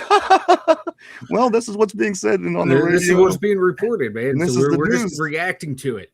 This Welcome to YouTube. Welcome to a talk show. But anyway, Fan, if you'd like to hang out, you're more than welcome. If not, that is what's going on this morning. And that's what we were saying, too. It would be kind of stupid for them to get him because Bo Nix took him to the AFC Championship game. Absolutely. Yeah. Mr. Fan wants to come in and be a big name right off the top. He wants to sound like he knows everything. Oh, you guys don't know anything. Let's go right here to John. John says YouTube has gotten really bad with clickbait titles and fake live streaming when it comes to a recording. Plus, more AI BS. I know YouTube would turn to shit for cash. Corey says this is don't drink that. It was Tater. He's the internet troll of the group. Let's go right here. Ty says Von Miller to the Raiders. Let's go right here. Cody says, why the fuck is it called left tackle? Them dudes don't tackle anyone. You see Broderick Jones last year chasing down Aaron Rodgers? Who says them guys don't tackle? Tackle anyone, as a matter of fact. Someone is it's a penalty. Thomas Jefferson must have been in charge. Jamal says Tater's mom to the Browns. Tater's mom to the Browns. I like it. And I think that's where Derpy's mom is with the Browns too. Yes, she is. Sasha, speaking of Hoosiers, it's their pro day today. It is their pro day today. It's Indiana. They do still got pro days going on. I had some information here, Mike. I can't find it, but I'll get to it here shortly. Let me get to some more topics. We finally got caught up on the board. I do want to say welcome back to the show, guys. Only 62 shows from the big 1,000 coming up this summer. And that matches, Mike, it's going to come down almost perfectly. I was looking at the calendar down to the day for the 5 years of the show, and it's going to be reaching the 1,000th episode right around. I mean, like literally, it could be the day. So going to keep an eye on that, guys. Just 62 days away. Again, Mike, shows away from the big 1,000th show, the 5-year anniversary. Let me grab a couple more here, and then we will get to some more topics. I do want to say what's up to Dirty Motor Oil on the board. Go Pens. That's right. Big win last night, getting them a little space in that second place spot in the Metro Division. Welcome back, Dirty Motor Oil. Also, Somber says, yes, Tortilla. Tater's mom gives Watson happy endings. John says Rodgers isn't going to ride the pine after Nix's. That's what I'm saying. That's why the Denver story is it's insane. Yeah. So you have a second-year quarterback who gets you to the Super Bowl, basically. And if he's not going to be – and the only thing that does make sense about this is the fact he is still not making any money. If there was anything that makes you think that, okay, this could possibly be real, Bo Nix isn't even into a contract. Yeah. So for that reason, I think that would be the only thing that would make sense. But at the end of the day, your young quarterback, you don't – okay, for two reasons. You bring Aaron, he's going to want to play. Once Bo gets better, Aaron's not going to want to stand on the sideline. For your young quarterback, he gets you to the Super Bowl in his second season. You don't want to blow his confidence. He gets healthy. I want him in there playing. So for those reasons, I think that it's a ridiculous idea. Again, whether it be true, rumor, whatever the situation, but people were wondering where that $30 million comes from. That right now is the story as we try to crack and figure out, again, at the end of the day, where that number came from. And at this point, that's the answer that we got as of this morning. So there you go. Let's go to this. Ty says, is it true or false? Somber, I can't even tell what's real. I do want to say after Vinex, welcome to the terrible board. Welcome to the show. Cody says, welcome. Cody says, put Mike McCarthy at nose tackle. Plus, he can be an anchor. Minus, we would need a forklift to get him off and on the field. Corey says, does anyone else get active shooter vibes from Tater? Forgive my ignorance. I just don't see a lot of Browns fans. The energy is weird to me. Let's get some different topics, Mike. Let me tell you what's up. RB coming on. RB in the house. Come on in, brother. RB. There, my man, joining the show. RB, how you doing today, what's up, sir? guys? My audio ain't working. Give me a second here. Yeah, do your thing, bro. Let me jump in on this, Mike. Let's take a look at. I do want to read this that I have here in just a second, Mike. No, that's not it. No, that's not it. No, that's not it. There we go. Right here, Mike. Of course, talking about the controversy. Is Aaron coming back? Is it 30 million? Is it 13 million? Is it Will Howard, Mike? Of course, Mike McCarthy continues to praise Will Howard. He says this, and this was a Farball article. This is said by Mike McCarthy about Will Howard. Quote, people get caught up on what round he went in, but I was drafting players that year. He wouldn't have, if I was drafting players that year, he wouldn't have been around in the 6th round. I just thought he jumped out of the TV set during the college football playoffs. He's a real prospect as a starting quarterback. See, I tend to believe Coach when he says things like this. And again, he's not going to say that his quarterback is bad. He's not going to come out and say that his second-year rookie quarterback is terrible. But I do believe Mike McCarthy believes that because, again, he's an offensive guy. And if there's somebody that's going to be able to fix a young kid like this or get somebody prepared to play the position, Mike McCarthy is one of the guys, Mike, that would come to your mind. And at the end of the day, I think that we could be a little bit more encouraged. Again, not saying anything bad about Tomlin, but it was just never a real, there was some issues as far as developing players that were never really good during his time. Again, yes, he had a Hall of Fame quarterback that occupied a lot of it. But, Mike, when Mike McCarthy says something like that, I tend to feel a little bit more comfortable about the quarterback now than I did before because he's an offensive-minded guy. He's, again, worked with many good quarterbacks through his career. So, again, at the end of the day, I like this. And the fact of the matter is whether Aaron comes back, whether he doesn't come back at the end of the day, Will Howard will be on this roster next year, and he's going to be a big part of what goes down next with the Steelers. Yeah, and it kind of caught me by surprise that he praised him that well, even though, we're meeting with multiple quarterbacks. It's kind of like, okay, does he really believe that, or are we just doing our due diligence with all these other quarterbacks? And if he really does believe that about Will Howard, that should tell you going into this draft, do not expect a top flight quarterback to be drafted by the Steelers.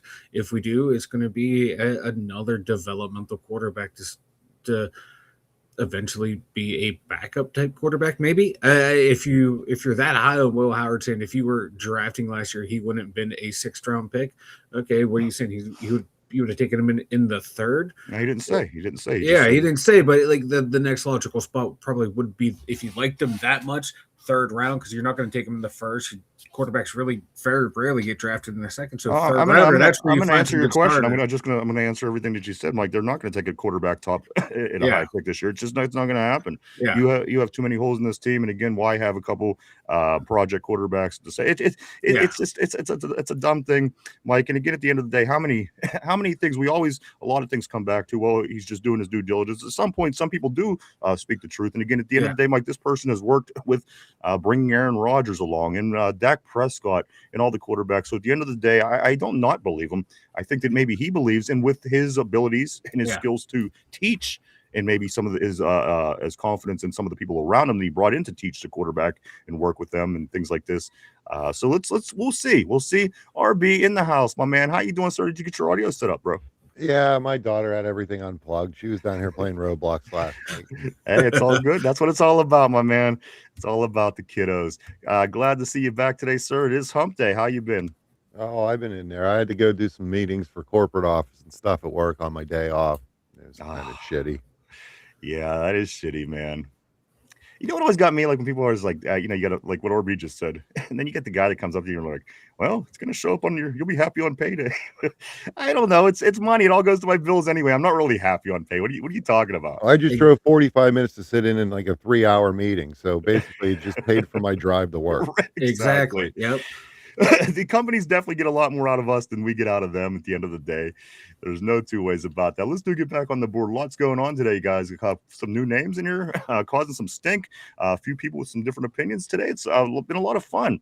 Let's get to some of these names, see if anything else has come up along the way on the board. Also, a little jabbing back and forth earlier. Somber was involved with some stuff. So it's quite the eventful hump day here on the Two Dum Yinzers. Glad to see everybody. Welcome to the show, guys. Episode 938. If I could only find where we are, we're going to get here it is right here. Mark Malone says, talking about Derpy. He says, about Tater Tart. He says, I think he's more of a woman abductor. And you know what? By the way of Lindsay and a couple other women that stopped by after that, every time they do, Tater, he is involved, and they never come back. They never come back. How the hell are we still stuck with Tater and all the women leave? I don't get it. They're all trapped in his basement. Tortilla says Tater stopped an active shooter with his car. Tater says that Corey, you don't give me Elton John vibes, bro. All right. Okay. Elton John is the queen, the true queen of England, is what John says in response to that. Somber says outside pulling some weeds today. Corey says that John, which is cool because I've never been royalty before. Cody says I won't be surprised to see Mike McCarthy on the sidelines on a Segway. Both tires would be flat. Only plus if he has a blowout and falls to the ground, there would be an earthquake in Iraq. John, in response to Somber outside pulling weeds, John says inside smoking weeds. There you go. Now that's a good use of your time right there. I fully endorse that. Cody says ending the war. Somber already did that. He says I smoked before I went out to pull weeds. Tortilla says Elton got more fans in Cleveland than the Browns do. Let me grab a couple of these more. We're kind of caught up. Like we're gonna get some more topics. We got RB in the house, so let me just try to get through these. Let's go to Sash. Sash says this. Oh wow, D'Angelo Pons just ran a 4.31 40-yard dash. Wow. He's a short little guy too, isn't he? Like 5'9". Yeah, he's a little guy. Getting them little legs going like that's. He gives me Mike Hilton vibes. Yeah. Then little legs that get going. That reminds me of Scooby Doo. Remember when cartoons would start running, you would hear the ball goes like, and then when I think of little legs running, that's what I think of. But let's move on the board right here. Let's go to Somber or Steeler Freak, where he says Somber sombrero for your yard work. He says also Jeremy Olsen says Carnell Tate and Will Howard duo. I mean, you'd love to have Tate, but I don't know if he'll be around that long. Let's go right here to John. John says, I can never figure out why running in my gym clothes matters. They should run in uniform. Let's get to some topics, guys. Talking about some of the pro days. Ike Taylor, the former cornerback and current scout of the Pittsburgh Steelers. Mike, he is at Tennessee. He's at Tennessee today for watching the cornerbacks, Colton Hood and what is it, Jermod McCoy? Is that how you pronounce that name? He's down there with them guys watching the cornerbacks in Tennessee. Also, any other scoop of any other camps? I'm sorry, not camps, but pro days going on today. RB or Mike? I think the Indiana's today, isn't it? Yeah, Indiana's right now, and I think the Tennessee one that might be it. That's the only that I know of. All right, good deal. Good deal. We got all of that. Let's go right here. All right, guys. A little bit that came out from the mouth of the lion, Mike the Beast, says this. Mike McCarthy, he's excited. He's excited for the Warren and Dowdle running back tandem. And I got to be honest with you, I'm excited too, because at the end of the day, I think this is the running back tandem that Pittsburgh wanted. You know what? A couple years ago, you had Najee. People were hot or cold about Najee, but at the end of the day, it was what it was. Last year, Kenneth Gainwell came in, and he was the MVP of this team. I think this tandem right here, Dowdle and Warren, is going to be my favorite. Both of these guys are good running backs. They're both beastie. Is there any reason to not be excited about this tandem of running backs, RB? I don't think so. I mean, if I have any concern, it's kind of the bulk. I mean, they're smaller, kind of bigger guys. see either guy being like a 30 touch Right. season. But when you have two of them, if they both stay healthy, you can split that up. And I think both guys are capable of handling 12 to 15 touches a game. And that probably works out really good for both of them because it keeps them healthy. It's not overdoing it with them, and having two guys, of those statures and abilities, it seems like they could really work together hand in hand very well. And on top of that, RB, I do know that there's talk about trying to get Caleb Johnson to the point where he's playing more regularly. Of course, with the two running backs he has in front of him, I don't know how much more that is. But is Caleb Johnson? Is there any way that he gets his he gets worked into the playing lineup every week, or at least a little bit from week to week? I would think he would have to change his running style a little bit. Like, I was never a fan of how upright he ran for his size, especially with Right. not having as much. I mean, I get it right because you're just kind of being taken look back, open up, make the cut, and go. But with McCarthy, you're going to see a lot more gap than you are zone, and what zone you are going to see is going to be inside zone. So running upright's not going to do him any favors at all. But I think he has the size profile to be able to be effective. It's just, is he going to be willing to just drop the shoulder and go forward, which I always thought was the problem with Najee. Yeah. Especially like second gear painful. And he seemed like he was so anti just putting the shoulder down and running into somebody. Always looking, take the 3 and be done. 2-yard runs, not you did your job. But you always heard that about what they say, career management. Like, he wanted to be able to not take enough abuse to have a long career, and hell, he's basically out of the league at this point.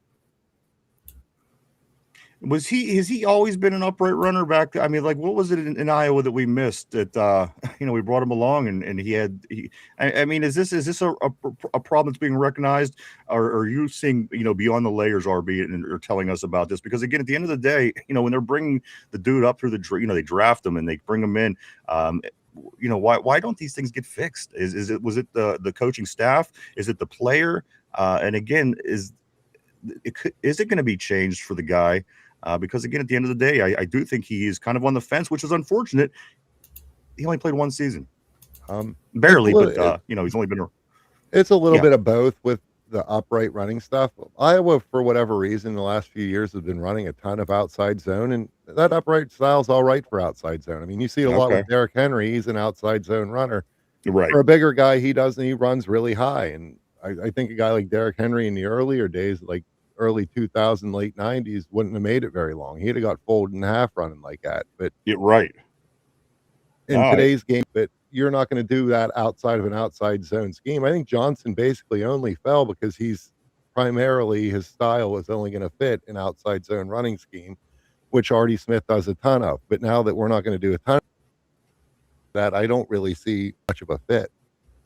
I agree, and again, it just makes you wonder.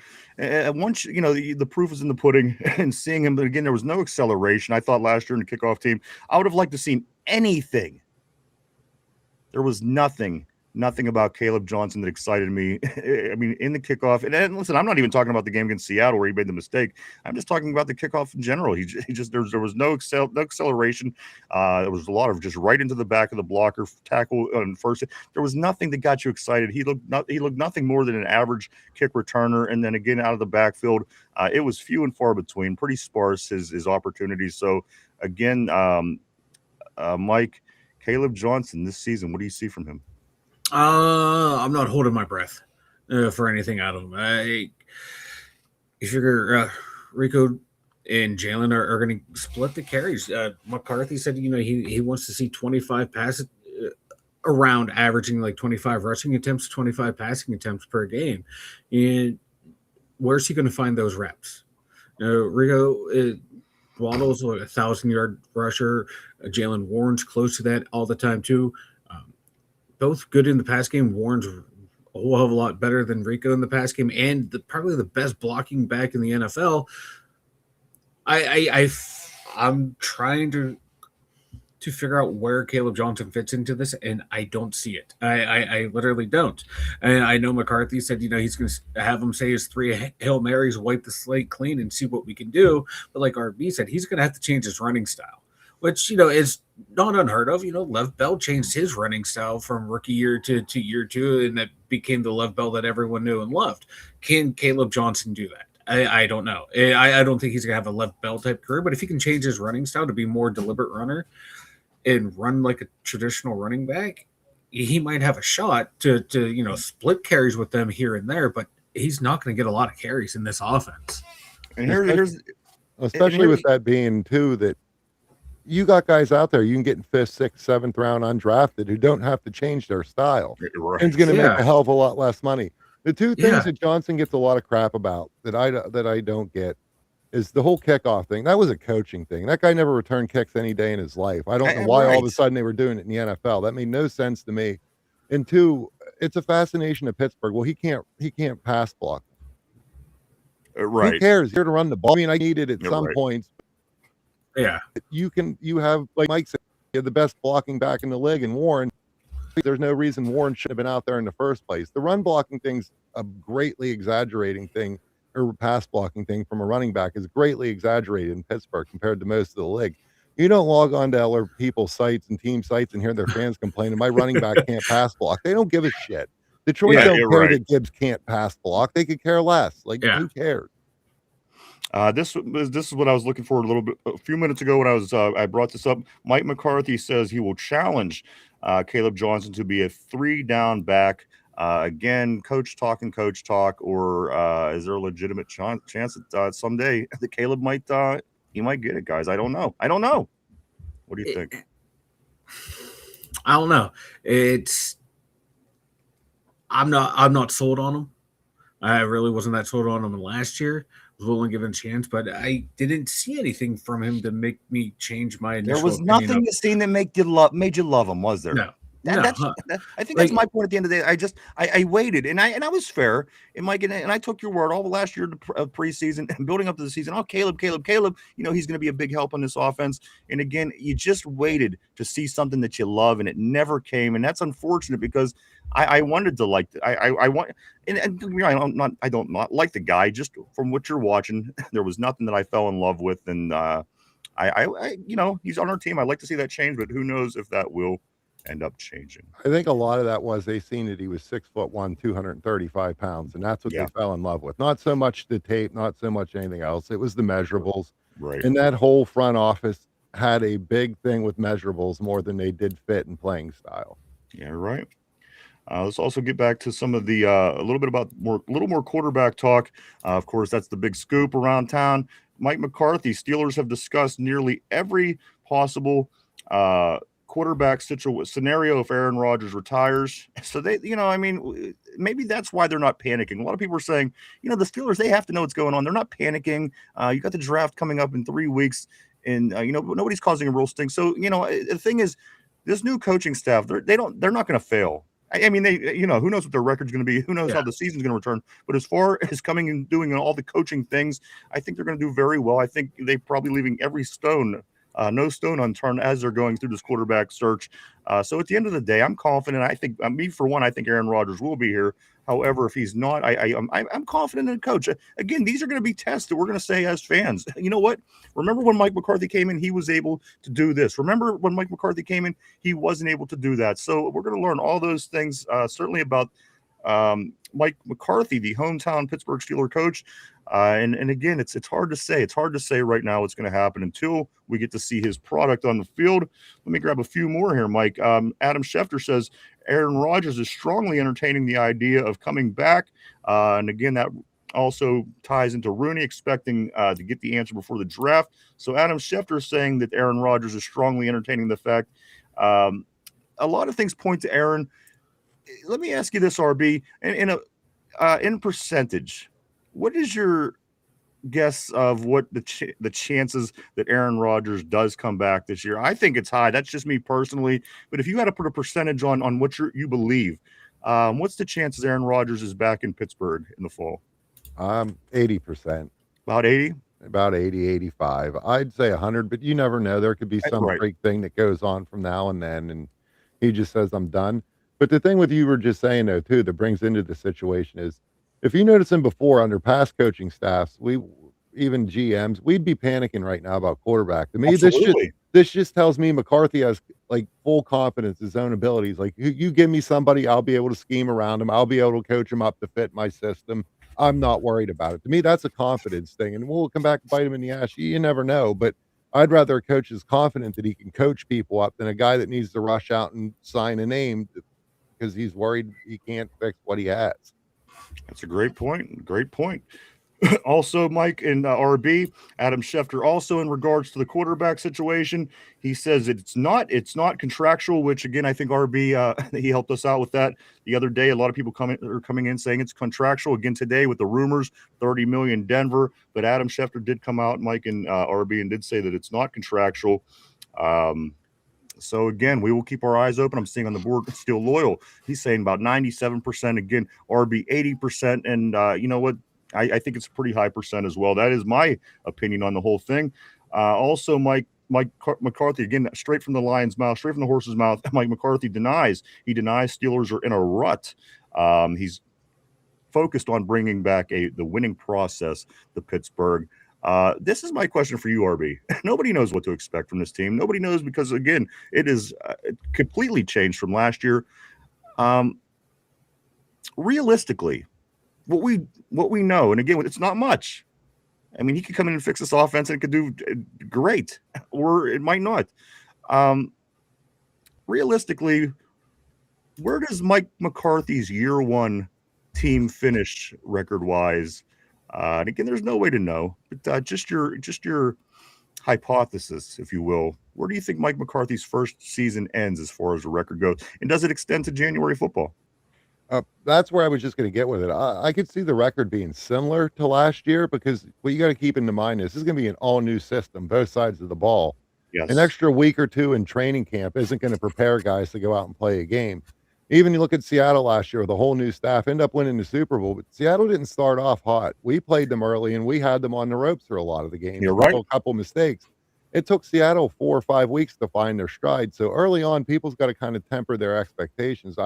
I mean, it's possible, but I don't see us coming out 5-0, lighting the world on fire. But Right. as the team starts to gel and learn things and some of the timing starts to come down and guys pick up more on the nuances of what they want to do, I think they could make an early playoff push. And I'm not saying Super Bowl run, but the AFC is not exactly strong.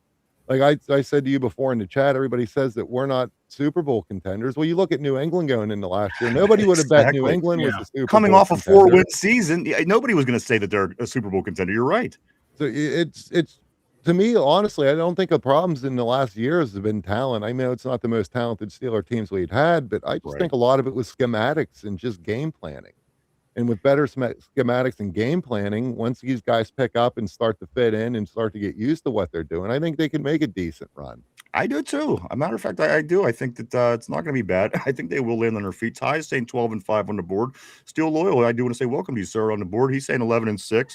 Also, this was one more thing that was said from the lion's mouth, guys, the horse's mouth, if you will. Chef, I'm sorry, this is from Chef, not from Coach.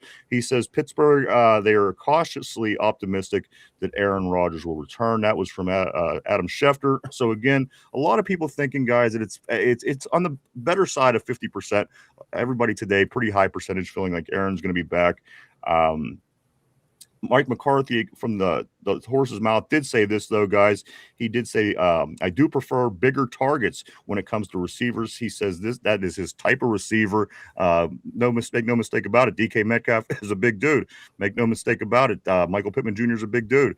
No mistake. The tight ends are both pretty big guys. If we go after, and I'm sure we will go after some talent as far as a wide receiver in the draft. RB and Mike, is there anybody that falls in suit with the size of all these other receivers that's going to be eligible or still there for us at any point during the draft that we would be able to get a guy that kind of fits into the suit of these giants? Again, those 4 guys they're giants. Yeah, what? Cardinal Tate 6'3", Jordan Tyson 6'2", Denzel Boston 6'4", Chris Bell 6'2", Chris Brazzell. 6'5". So there's guys out there. Bryce Lance is 6'3". Hurst is what also like 6'3" ish. So there's guys out there Layton's that fit the 6'4". mold. Yeah, 6'3", 6'4" in that range for Hurst. Yeah. Yeah, so I, there's guys out there.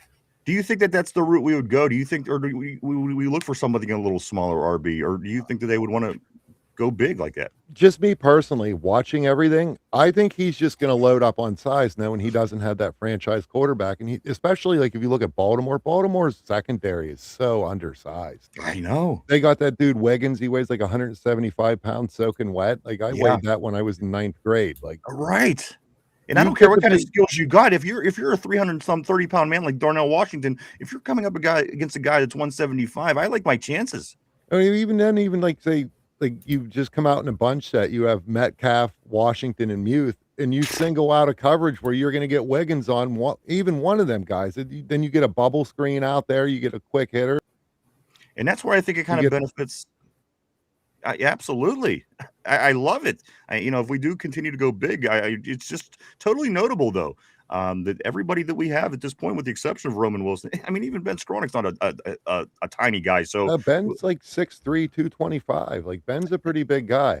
For sure. So again, with the exception of Roman Wilson, a lot of our targets are pretty big guys. So that does hold a lot of water to what you're saying, RB. Also, while we brought him up, people don't realize Benny Skro played fullback for the Rams. Did he really? For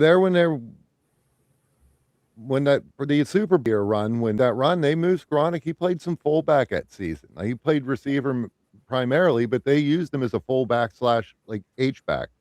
Wow, I did not know. I did not know. I mean, he's a beast. There's no two ways about it. And as you said, he got a little size there, a little. He's physical. There's no two ways about that. You see him on special teams. Anybody that's a special teams beast is a nut. They're physical, and he fits in that. He fits that mold for sure. But you said about the size. I actually sat down 2 days ago and looked at all the receivers McCarthy's ever drafted. And if you take all the averages of them guys out, it comes out to be the exact size of Ted Hurst. Are you serious? Ted Hurst is like the ideal Mike McCarthy wide receiver on paper by averages. Okay. Interesting. But Mike brought up a name there too.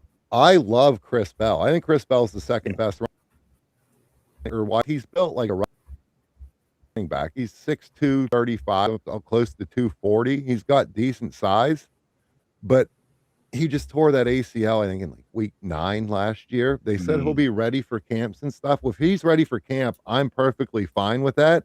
But leading into that, like I didn't want to take a guy in the first or even early second that was going to miss all of camp, and you're basically going to have to redshirt him the rest of the year. But if Bell's going to be ready to go, I'm really high on Bell, and you don't hear a lot of people talking about him because of that injury and because he hasn't been able to be tested.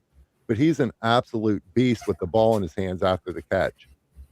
And kind of going off what you're saying, RB, I mean, that's just something that's been all too familiar with the Steelers and draft picks being unavailable for the first season. I mean, how many times have we seen this over the past 3-4 years with your Romans and your Fatanus, and how many players missed their whole Corey Trice? We waited on him forever, it seemed like. So again, I'd like to get out of the trend of that happening. Well, even with that too, yeah. How many guys have we gotten benefit of from being hurt that people didn't want to touch? I mean, Fatanu should have been a top 5 pick, but people had concerns about his knees. Yeah, you're right. If Fatanu went into that with a clip, Fatanu would have been a top 5 pick. Peyton Wilson, if he wouldn't have had them knee concerns, would have been a top 1 or first or second round pick. Like we've benefited from injury concerns. Yeah, because that was the big thing with Peyton Wilson was that knee. So we got lucky there. Like Bell, if he slides, like you maybe take him in the second round. Yeah, it's the same thing. Even Darnell Washington. A lot of people had Washington second, third round, but people start questioning about he had a little arthritis in his. He fell the whole way down, and we dumped all over it. Advantage of injuries as much as it's bit us in the ass too. Yeah, right. Let's get back on the board, guys. I'm going to go right here to John. Steeler Freak says Rooney is on the Rooney is going to field the best competitive team possible. Howard or any rookie is too much risk. He won't do it. Time will tell. Great filler discussion while we wait. He follows it up by saying, fuck corporate and the man. Sauce says this Carnell Tate tested out very poorly, but I doubt that will have him fall. Yeah, I'm sure he's going to be just fine, Let's go right here to Mark Malone. He says those guys are going to beat the piss out of opposing defenses. Sash says Tennessee. Yes, I'm sorry. Tennessee's pro day was yesterday. I apologize, like Taylor and company. Jason Simmons, they were all down there for that. That was yesterday. I apologize. Thank you, Sash. Mark Malone says, imagine Dunker, Frazier, McCormick blocking for those guys. John says Lindsay bought a tater taser.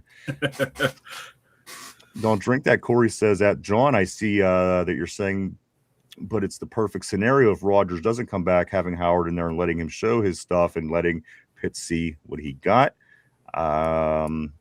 Corey follows it up by saying this: if Howard balls out, then your questions are answered. If he sucks, then you know what you need to do. Absolutely. And again, heading into next year's draft, when a lot of people are speculating we're going to have an interesting quarterback, I'd like to know a little bit what Will Howard has before that would come along. But again, who knows what happens if Aaron Rodgers comes back, how that plays into it. Cody says Caleb has no hands and can't pass block. Somber. He says neither can Dowdle. John says Mike more weed and now no booze. The bottle caught up with me. I won't break your balls. I understand. P.S. I want Derpy's liver. He will wake up in a bathtub filled with ice and a scar. Hey, we can just like partitions Derpy's liver because they will regrow itself. So Isn't a fatty liver a problem? Like people got to get hospitalized for fatty liver. Okay, we'll trim the fat. We'll trim the fat. And I don't know how it works, but if anybody got a fatty liver, it's Derpy. I thought you were going to say me. Well, alcohol might eat the fat. Right. See, okay. We're spitballing here. We got this. We'll figure this out. Let's go right here to Cody. He says he better make his bones on special teams or he's getting traded next year. I think he's talking about Caleb there. Ty says this. Yeah, Warren, our best pass blocker is RB's go. Mark Maloney says the big Johnson will sit on the bench till one of the other guys misses time. Cody says end up trading KJ next year for a 6th-round pick. Shaking my head. RB's running backs get hurt, man, is what Mark Malone's saying. Let's go here to what are we going to go up to here? Mark Maloney says Father Maxwell is working with Johnson. Johnson needs all the help he can get. I don't know. Yeah, I don't know if you want the help that Father Maxwell could give you. Hey, man, he blessed the field. He did bless the field. All right, I'll give you that.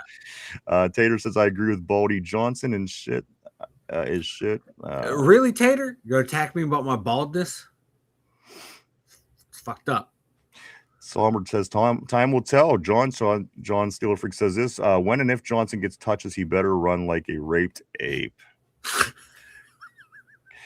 Corey, don't drink that says you don't want to know my opinion on why he's back there. It's definitely conspiracy theory related. Interesting. I throw it up there. Why not, man? Ty says I think all three will play. Cody says Caleb Johnson was on special teams because there wasn't enough running opportunities for him with Warren and Gainwell, and I can't imagine there'll be many more. I mean, much more opportunities after adding Rico Dowdle to the mix. Somber says exactly loyal, and I apologize. Just bear with me for a moment because I'm just trying to get caught up here a little bit on these messages. John says this Steeler Freak RB got a good point. Harris wanted to act like he had vision, but he was Ray Charles. Somber says this. He's used to being the one for sure. Mark Malone, all three will play for sure unless we get super lucky and the top two stay healthy.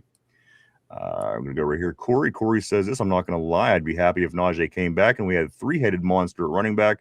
I don't think he signed anywhere. He did go to visit Seattle, of course, with the Chargers last year.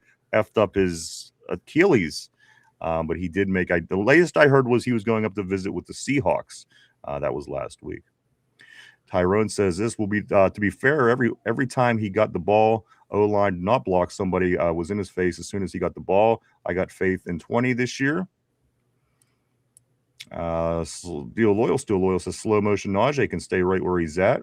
Mark Malone says, yeah, Johnson only got the ball when it was obvious we were doing nothing but running the ball 8-9 man blocks. That's true. And you not exactly the best situation to make a name for yourself. Steeler Freak John says Najee is French tight jeans. Najee is a French tight jeans brand name. John is saying. Let's see. Mark Malone doesn't sound very French. LOL. Tater, he says you like tight French jeans. Brand name is what he's saying to John. Mark Malone doesn't sound very French. Let's do Scoot up here. I'm going to grab a couple more guys and we're going to come back on a couple more topics as we do move along. Tyrone says, I'm happy we're going offensive minded finally. And again, Ty, and I'm sorry, RB and Mike, we haven't been offensive minded for some time. Even when we were offensive minded, it was still a defensive minded head coach, and still, when Ben was throwing up a bunch of yards and touchdowns throughout the course of the season, you never really felt that we were an offensive minded team.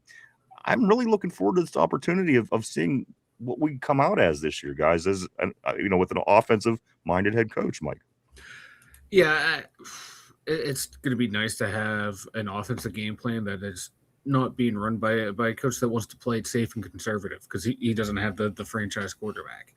I want to see what Rodgers can do with a quarterback, with a coach that's going to trust him to attack the middle of the field more, instead of playing conservative and playing outside the boundaries. That's what we've had ever since Ben blew out his elbow. It's been conservative offenses. So now, hopefully, with this, we're going to be more aggressive. Go ahead, RB. Even before he blew his elbow out, a lot of the times we got our offensive burst when Ben just basically looked over and flipped off the sideline and just started calling his own plays. I know. But a lot of people don't give him enough credit, but Cowher was kind of innovated in a way. He just stayed the hell out of his offensive coordinator's way. Right. Was it Earhart that we had originally come in and start? He was the guy who brought 5 wide to the NFL. Like yes. Running it. I mean, Ron Earhart. Like, say, go do something. Go help us out here. Go run go take this hand off. Like, punt this ball away. Like, Cowher was definitely doing things nobody else was doing. I agree. In the 90s, he was doing things that other coaches just weren't doing, other teams weren't doing. One of the big things I always loved about Coach Mark Madden, or I'm sorry, not Mark Madden, but Mark Malone, this is what John says to you. He says, it does to me, LOL, a little dated. Ty says, I'm happy we're going offensive-minded finally. Steel Loyal says, I watched a lot of KC Concepcion tape last night. Steel Loyal also says, this guy, since everybody's been talking about him. Ty says, facts, Wiggins small. Marlon Humphreys, old DK barbecue chicken. They got Hamilton about. I don't know how they keep Humphreys back. I don't either. It's terrible. And I was thinking that too, RB, as I was looking at that list of guys that that's leaving Baltimore. How does Marlon Humphreys continue to stay on the team? I just don't get it. But I'll take it. I'll tell you, much we complain about the Watt deal, that Mark Andrews deal. Like, what the hell were they thinking? He'd already fallen off the cliff when they gave him the deal. Like, yep, I know. Any scoop on what's going on with Cleveland? They were doing the same thing this week. I was reading at the beginning of the week. What's the guy? The Espinosa. Cleveland has a situation similar to what Baltimore had with Max Crosby. Any scoop on that, guys? I haven't heard anything outside of like what we talked about. I think it was yesterday. It's like it's another apparently failed physical or something medical going on with them, and they're trying to back out of that deal. I haven't heard anything else from it. That's good news for us, because I've already heard a lot of agents and even other GMs are already unwilling to work with Baltimore. There's been a handful of agents that said, we're not even going to talk to you anymore. Yeah. And now if Cleveland turns around and does this shit, we're just going to have to really worry about Cincinnati and how they can't get out of their way. No, they keep tripping over their own dick. What's I mean, is there anything that could happen this year, guys? I mean, we've already been through the free agency frenzy. Is there anything that Cincinnati could do that could legitimately make them a team to make a legitimate run this year? Because you got to remember, with the exception of the 3 players that did everything, they didn't have a whole lot going on for them, but they did manage to win football games because of those big 3 players, the 2 wide receivers and their quarterback, of course. Offensive line struggled all season keeping their quarterbacks off the ground. Defense struggled all season keeping teams out of the end zone and off the scoreboard. Can enough be done in the next in 3 weeks from now that can turn Cincinnati into a legitimate contender? Because at the end of the day, as I said yesterday, I don't fear Baltimore at all. We beat them 10 of the last 12 games. So at this point, I'm thinking maybe Cincinnati. What can they do anything to make them a legitimate contender this year, RB? I think if Cincinnati went out and spent an early pick on an offensive lineman and just spent the rest alternating between offensive line and defense and not worried about a skill position anywhere, they could have a decent chance of that. But the problem is they're so goddamn stupid. Do you know they're going to take a running back a wide receiver somewhere when it's their tight end, and we'll get another guy to this and their defense Right. again. And that's obviously whoever's in that team, I don't get it. And then obviously the defense is obviously the problem. You know, you get again, you get Chase, you get Burrow, you get the Higgins. They come out. And, matter of fact, they won some games as it was going down the stretch last year. They were winning football games, and it's not much more outside of those three. So again, as you're saying, if it just can't be run well, because with what you have that puts up 40, it could put up 40 points any given game. I mean, come on, those three guys could put up a lot of points. Just fix some of the problems that you have, and you're going to win more football games. Why Cincinnati? Teams like this in Cleveland never fix those problems. They never seem to get better. But again, we'll take it. It's in our division, and you know what? We'll certainly take it. Either in the air route team in the AFC North. It's going to be an air raid. Right. You're going to be playing in weather for half the season, and especially when it matters. Like it made no sense to me. I know AFC. It's kind of goofy with especially the Ohio teams. It's AFC North, and Cleveland wants a dome, and Cincinnati wants to air it out, and you know Ohio thinks they're California. They're just a really stupid. They're just Ohio. They're just Ohio, but like you and I talk all the time, Ryan. Like you have to build your team to at least win your division. In Cincinnati, you have to. They're not doing that.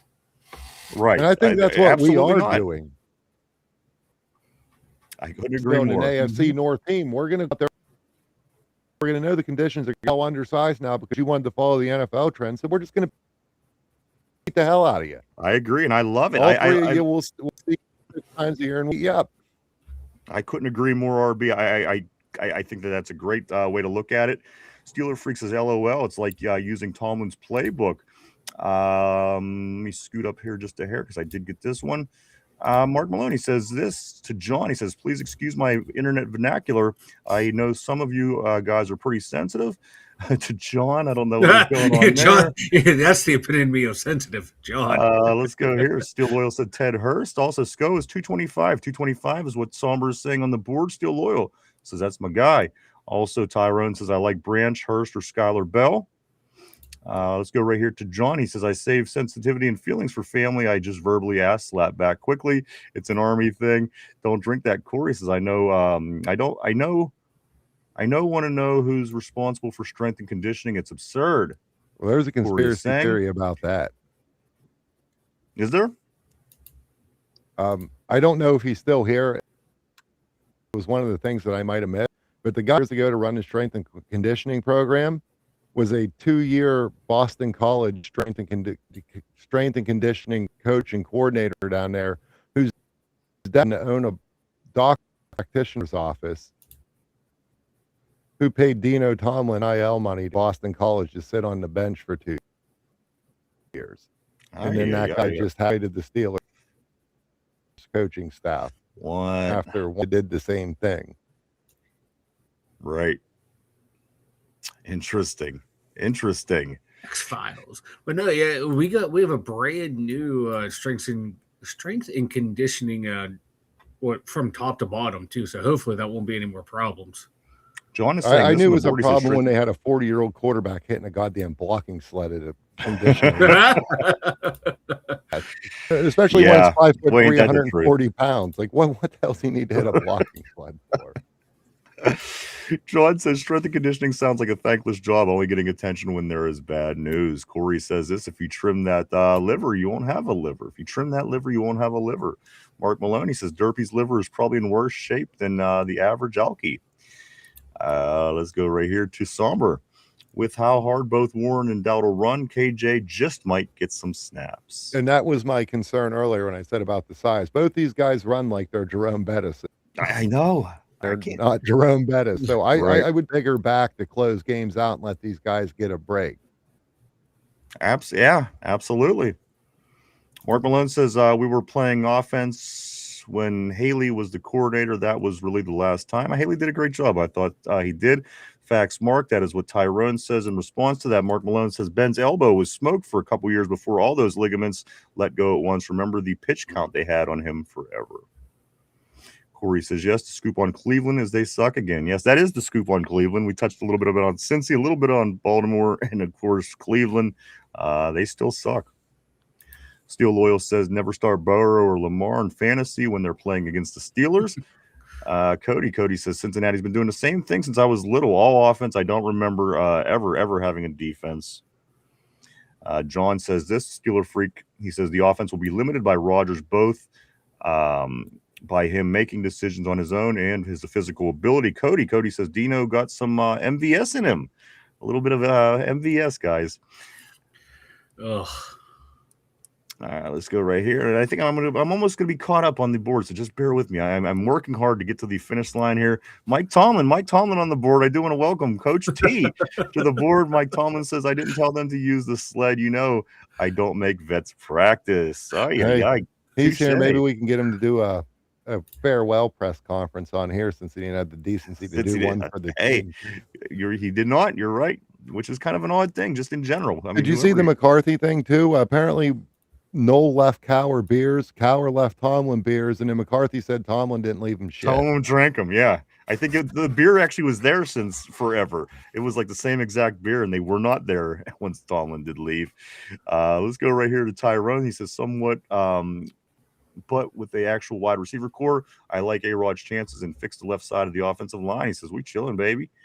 Also, right here, John says, RB, Rodgers is acting just like Big Ben at the end. That is why I won't judge Mike McCarthy too harshly this year.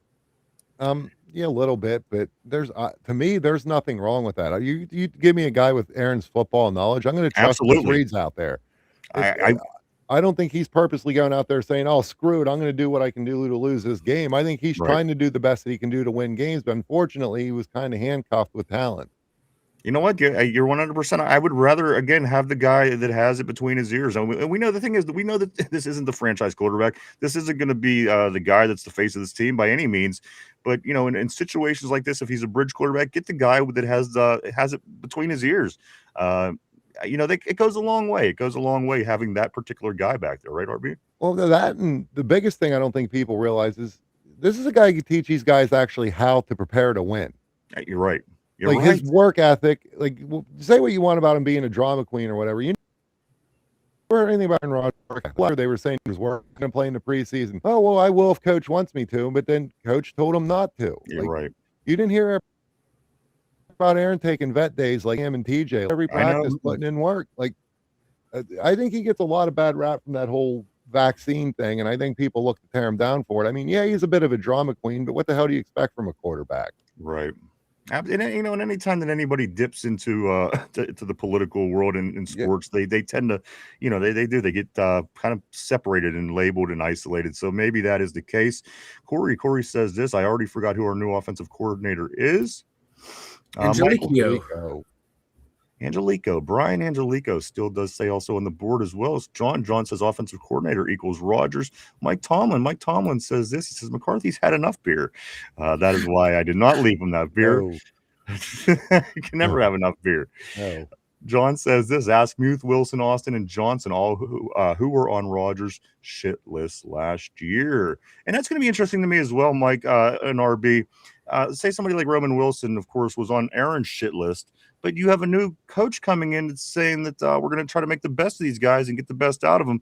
How does that play out if quarterback kind of creates a shit list and head coach comes in and wants to have these guys a part of it? Who wins that battle ultimately, RB?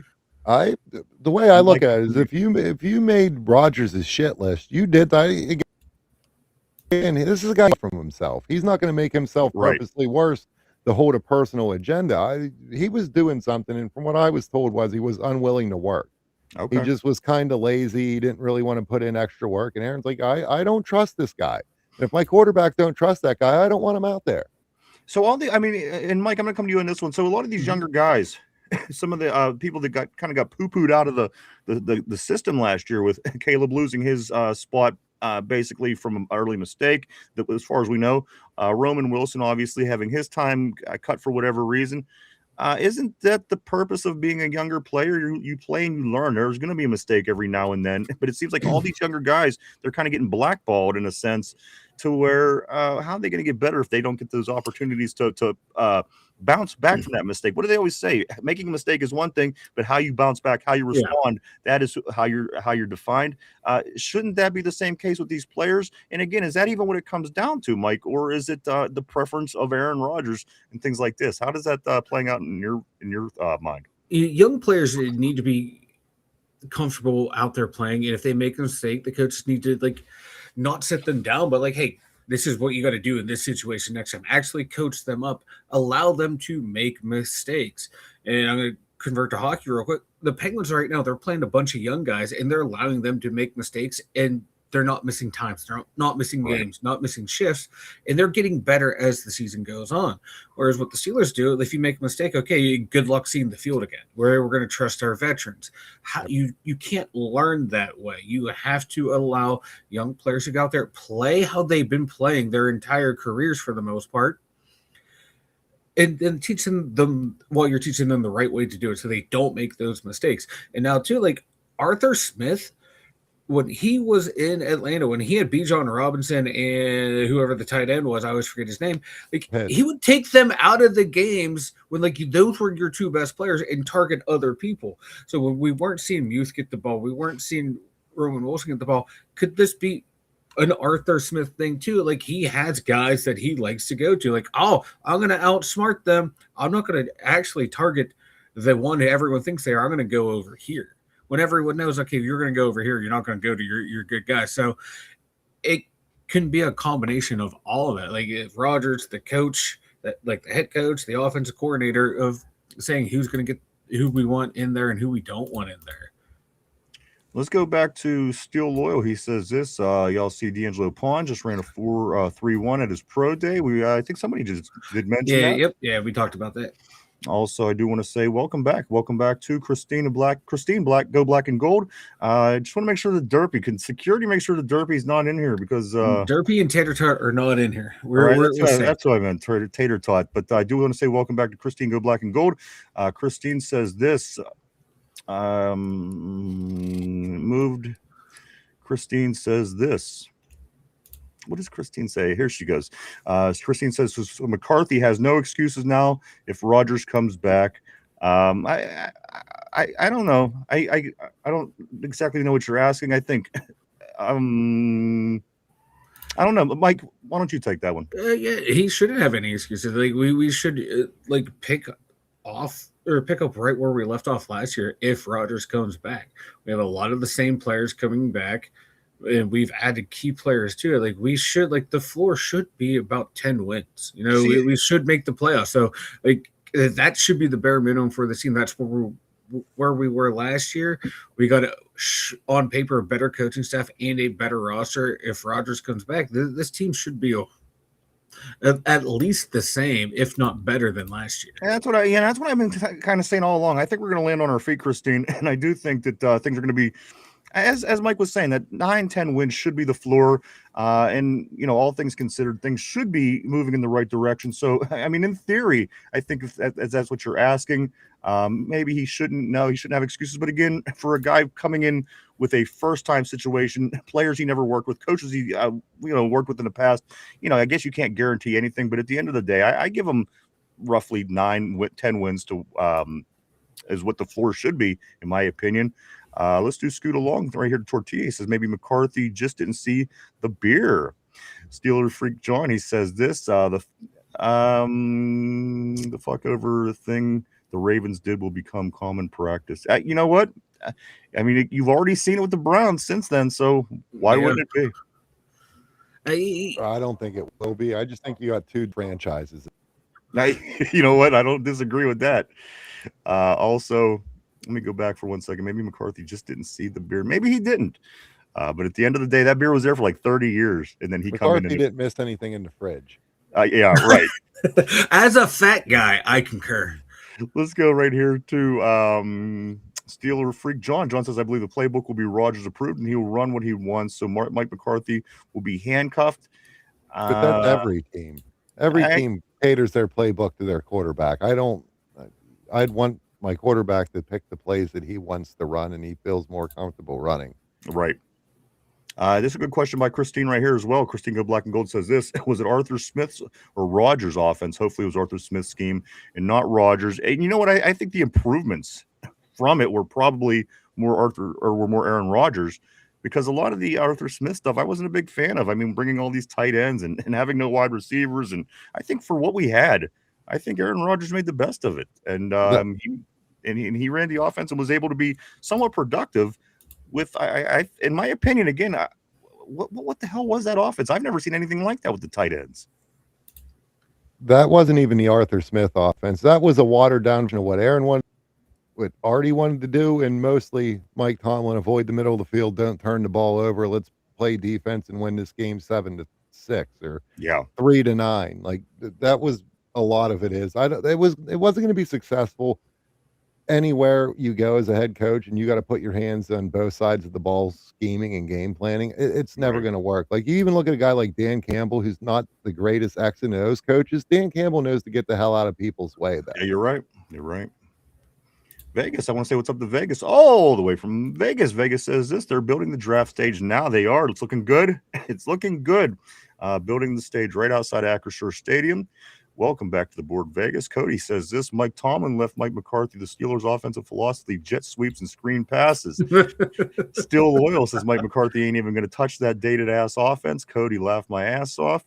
Let's go right here to Don't Drink That. He says at Christine, no, because the probability is Rodgers will get hurt at some point, and if he does, Howard being thrown into the fire will be the excuse. And one thing you got to consider, though, this 42-year-old man did break his wrist in a game last year, missed only one game. I mean, people miss work for a period of time when they break a bone, and some people, they have 6 to 8 weeks till their cast comes off. He was out there playing. Say what you want about the old man, but at the end of the day, he missed one game. He missed the Chicago game with a broken wrist. You got to give guy props for that. Let's scoot up here to Somber. He says that's literally exactly the opposite of what I heard about Roman. I heard he stays after practice often, as a hard worker. Everything I've read is saying it's above the shoulders issue. And I think Somber did say this to us before. He was saying it's more of learning the playbook. RB, any word on that? That's what I was getting. It wasn't so much he's not physically working. He didn't want to show up to these extra film sessions that Rodgers holds weekly that everybody's heard, where you come in and sit down and watch film with them. I heard Roman was a lot of absent for about 95% of them. Okay. It wasn't like a lazy thing. It was a put in the extra work doing the small stuff. Right. The things that make you great and the things that get you in the game, probably. John, he says this, so folks actually believe that Rodgers isn't going to do what he wants to do on the field. Okay. No, he's definitely going to do what he wants to do. But I think Mike McCarthy working along with him, these guys did it together. They did it for some time together. And again, they won the Super Bowl together. So at the end of the day, if anybody knows how to work with Aaron Rodgers, I would say that we're in the best case scenario. Who knows Aaron better than a Mike McCarthy? And, and if Aaron's going to do what Aaron's going to do, to have a coach that understands Aaron's ways and again has been there and done that, you have to kind of like that. I think that's kind of an advantage to us there. So Steel Loyal says work ethic is not the problem when it comes to Roman. Christine says this: when KJ messes up, they should have put him right back in their next play instead of setting him up to fill. And that's kind of how I am too, especially as a rookie. His second game in the pros, the Seattle game was the second game of the year. He just got drafted 5 months prior, and the dude makes a mistake. And again, I can see how this could certainly mess with a person's psyche. Again, he's human at the end of the day, especially when the guy's not a kick returner. And then you go from a completely different rule set to begin with. And then on top, and have a press conference that you can't let this define you, and you can't let this define who you're going to be, and then never give him the ball again. I agree. I agree.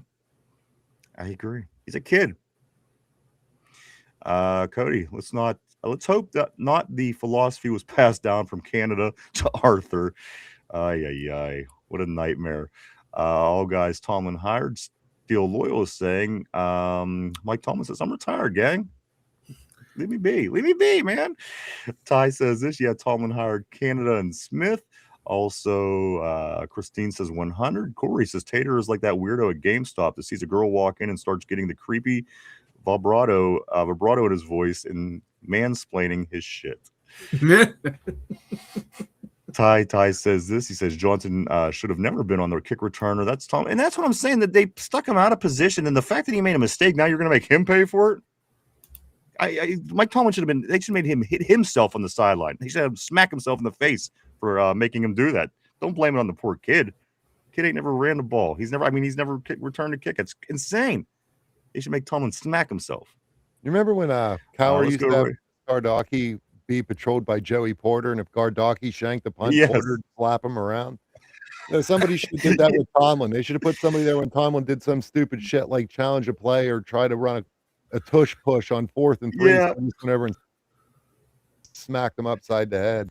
Tom Cowher was a beast. Remember whenever Josh Miller shanked that punt and Josh tried to run to the total opposite end of the sideline from where Coach was, and Coach ran his ass down there through all them players and caught him? There's that old clip of Cordell throwing an interception and Cowher's out there, Cordell! And then he's like, don't you hear me? And Stewart's like looking the other way, wouldn't come over to the sideline. He was so animated. I did like that about Coach Cowher. Let's go right here to Somber. Somber says former Steelers and Titans, wide receiver Lance McCutcheon, who had announced his retirement earlier this offseason, had second thoughts and is now signing a 1-year deal with Tennessee. Sources say that is by Shefty. Interesting. I didn't even know Lance McCutcheon was still playing. I remember reading he retired just a few months ago, but Somber, like 4 McCutcheons last year in training camp. There was a couple, yes. There was a few. Somber says this. He goes, "Did y'all mention that? I was kind of zoned out." No, we did not. That's news to me. Interesting stuff. Tortilla says should have had Jonnu Smith returning kicks. He was the big playmaker. They brought this guy in that had an all Pro Bowl season, but yet they put the rookie who's never returned a kick back there. I don't know. Steel Loyal says I mentioned it earlier, but it kind of got eaten by the comments. Steel Loyal, I'm not sure what that's referring back to. I'm just I think he was back. talking about the Pawns Pro Day, which we did. Okay, yeah, I think gotcha. so. Yeah. He was Gotcha. Thank you, my man. Let's go right here to Christine. She says, I agree. Without Rodgers, I'm not sure we would have had more than 6. I agree. 6 wins last year. I agree. Christine, I agree. He was what got that team to where they were. And I just think if Mason Rudolph was in there for 16 of the 17 games, would that team have been 10-7? You know what I'm saying? So it's certainly what Rodgers has between the ears and what he has left in the tank that got us to that point. So I agree with you, Christine. Let's go right here. Sommer says, okay. Ty says facts. A-Rod got Pittman, Muth, DK, Darnell, Warren, Rico, Roman. We need 2 wide receivers. He likes the odds, Ty is saying. Also, let's go to Corey. He says, not to mention Mike T was on the competition committee and didn't like running the score up, so he shackled his team from the jump. Mark Malone says Rodgers hardly ever misses time. Somber Tomlin loves signing players that made him look silly the year prior. Let's go here. Christine says, what do y'all think about the chances are they might get Devontae? Because I would take that every day and twice on Sundays. DK, Pittman, and Devontae. I don't know. RB, Devontae, any chances? I don't think so.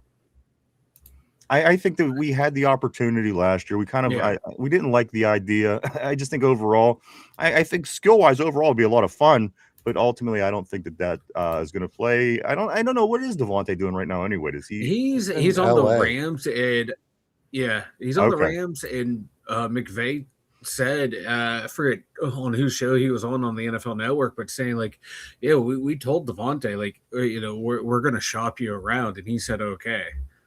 I just know last year when we were in desperate need of a receiver, they didn't exactly jump when the speculation came. Can we get Devontae? Can we get this guy? Can we get that guy? It never really excited the team. So I don't know. It doesn't feel like a move, especially Christine, because again, it's just something that has not even came up. Because usually you get some kind of a hint somewhere. So as far as him coming here, I wouldn't think so. But again, I give us all the talent in my opinion, Mike. We will take all the talent. Tyrone says, Tyrone. He says, Tomlin hated rookies. Hope Mike McCarthy gives 2026 rookies a better chance. Mark Malone also says this. He says, I think we're going to the draft for all the other wide receivers, and that's more than likely what's going to happen, Christine. But you know what? This could be somebody better than Devontae one day. You never know. Yeah, because Devontae, he's like, 33, 34? Yeah. Something like that. He's getting up there. Like, if we didn't go out and get Pittman, okay, let's go do that.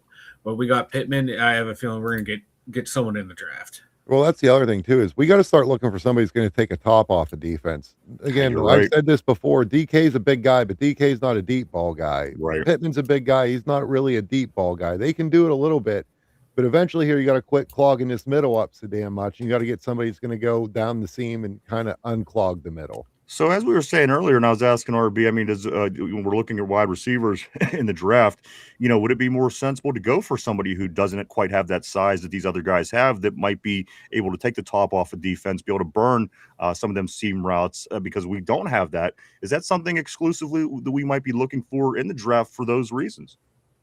Me personally, I always wanted a big guy to go deep anyway, like your Marto Burris's. Like in this draft, like a Ted Hurst or a Jacoby Lane. Like you get Lane and Hurst, there are two guys that are capable of doing a lot more later on in careers with some coaching. But they're going to be go ball guys until they get coached up and learn the game some more. But why not now, while they're getting coached up, take advantage of the ability to have an elite go ball guy? Right. Yeah, and you're gonna, by the time their contracts are coming up, they're in their prime. You're DK Metcalf and Michael Pittman Jr. are going to be off the book. So then now those are becoming your top two receivers, and hopefully, like you said, they had a couple years of seasoning under them. By the time they're ready to be the guys, they have their full route tree. They're ready to go. And then we got guys coming up behind them to take over for. It's back into the rotation of having a guy ready instead of throwing money at somebody. Oh, I want 15 mil a year. Go screw yourself. This guy's ready. And Somber just said on here, Jeff Caldwell. I like Caldwell a lot, and guys who can do more than just stretch the field. But right now, you could use him just to stretch the field. Jeff Caldwell out of Cincinnati, if you go watch any of his film, it's a crime what Cincinnati did to that kid. Really? They had him curls, drags, and it's like he's 6'5", 215, and you might see him run a go ball every 13th ball that they throw him, and it's like, what the hell are you doing? The kid runs a 4.3 and you're bringing him on drags, curls, like all the in-working things that you would run like a branch from Georgia on. They were having Caldwell doing. It's like, oh, you shouldn't even have a job. Yeah, and like we brought him in for a visit too, so he's on the Steelers' radar, big time. If scouts are really watching that kid, he's not going to go in the 6th and 7th. If they really see how misused he really was and see what's there, like physically, he should be a late 3rd to early 5th round, somewhere in that range. A good two or three rounds projected ahead of where people are putting him. Tyrone, he says this. He says, I don't know if we can afford Adams, Christine. I think most money left going to A-Rod. Cody says this. Caleb Johnson was on special teams because there wasn't enough reps for him on offense. He needs to learn special teams one way or the other, or he's not going to play at all. Somber says being a gunner and being a kick returner are two very different things. Steel Loyal says put Caleb at gunner. Steel Loyal says he's big enough. Mark Malone says Magnum may do better in a McCarthy than most people think. Christine says someday, but I ain't getting any younger. I want a damn Super Bowl. Christine, we could all certainly agree, and we feel that. Also, Corn says the draft for Iran war is also this month, and Finch might be Finch might be in jeopardy of going in the draft because he's only 42, and they just did raise the age. Yeah. So you know what? I hope Finch goes. Wait, what's the age now? I'm not exactly sure. 30, wasn't it like 32 or something was the high end? Now they changed it to 42. Yeah, it's like 40. like I'm good. I'm good. You're still, yeah, me too. We're good. Oh, I'm good. I'm good in August, so I got a couple more months to drag it out here. Finch is though he's the one I'm concerned about, but let's move on. John says this. He says 365 unless there's an injury. I think you're right. Let me scoot forward here. All right, about here. Steelers Freak also says this, guys. Rodgers has to be willing to hold on to the ball longer than 2.5 seconds. And I mean, is that was he always a fast thrower like that, or was it because we just didn't have the protection? I mean, I'm not a huge Rodgers guy. I didn't follow him his whole career. I mean, did he generally have a quick release throughout his career, or is this specifically because of how our offensive line blocked last year? How's that going to look next year, guys? And how has he been? This is primarily what you see quarterbacks as lose their leg. Like, I'm always Okay. hard on guys like Lamar Jackson when I say he's not an elite quarterback, because once Jackson legs goes, Jackson's not going to be able to process these reads and I make these agree. throws like Aaron does. If you look back, Ben did it. Even if you watch now today, Flacco doesn't hold on to the ball nowhere near what Flacco used to hold on to the ball. He gets it out Right. quick. Even Mahomes now is starting to get the ball out a little quicker I than he know. used to.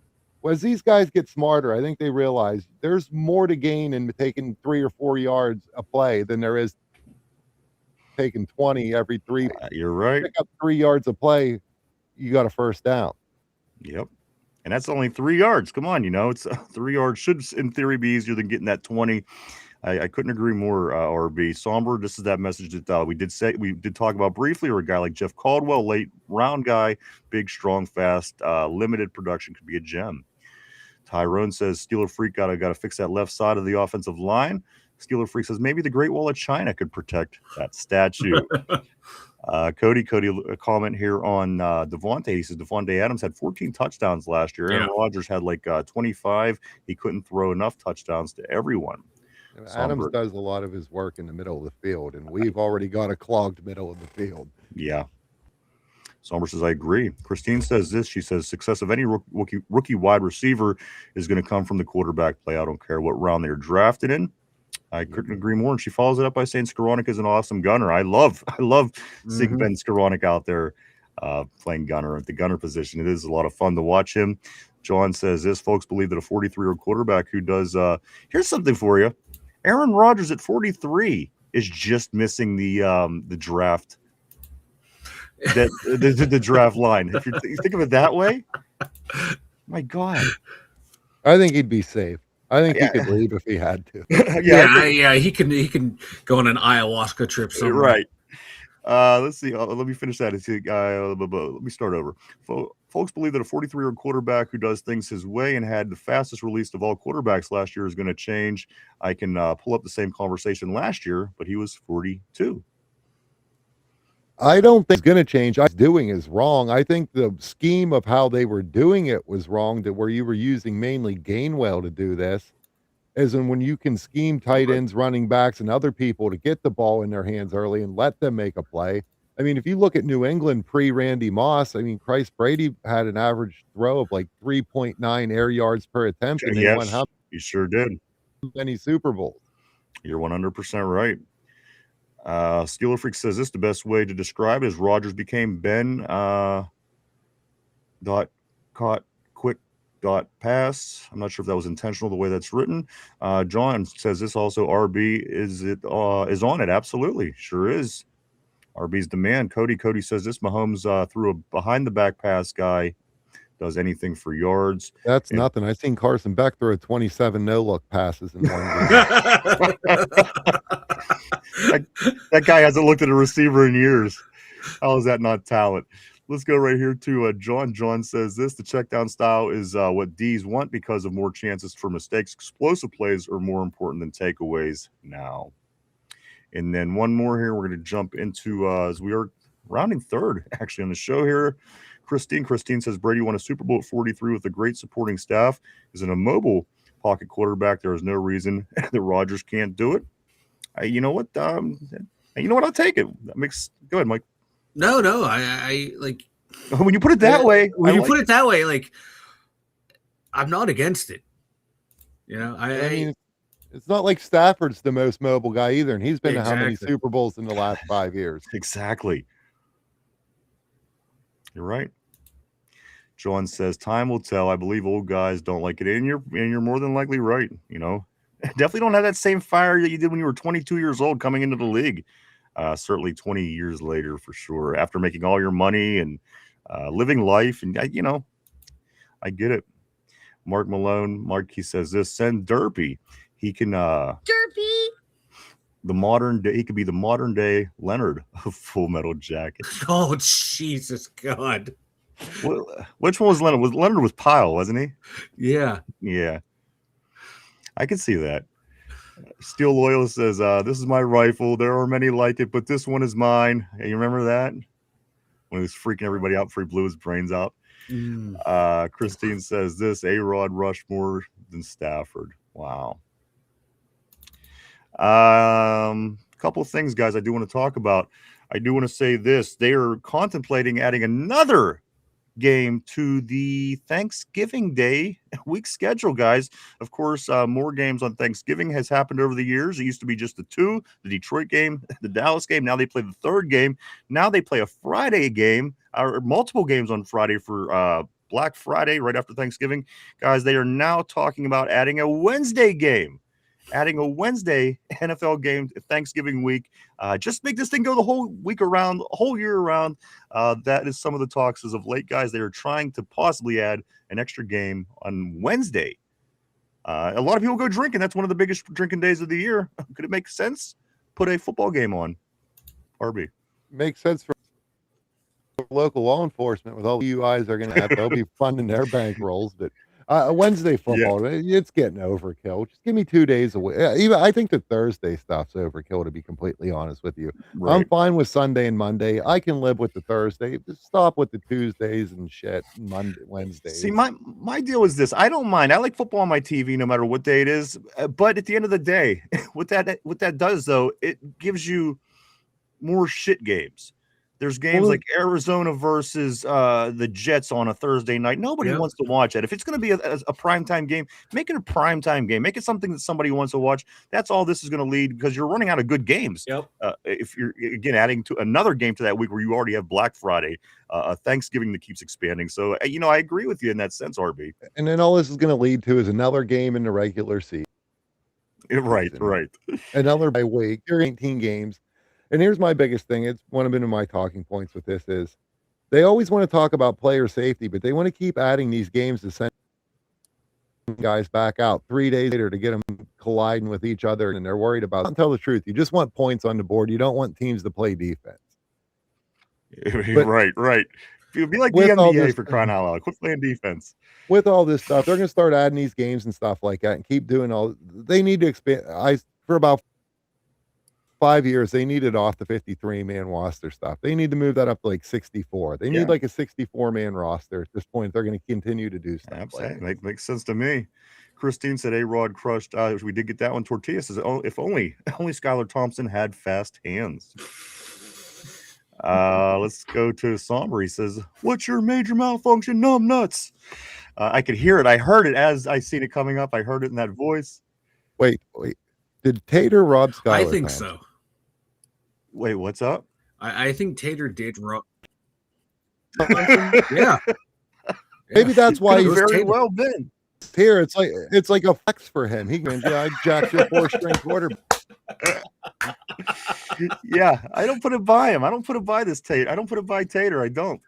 Let's go right here. Steeler Freak says Rodgers isn't Brady, but your opinion, I would take Stafford, not Rodgers. I definitely, I would love to have Stafford. As a matter of fact, last year when he was, contracts came around, I would have loved, and we made it very known that I would have loved to have him. He chose to go back to the Rams, which, you know what, you won a Super Bowl there. Do your thing, brother. Do what you got to do.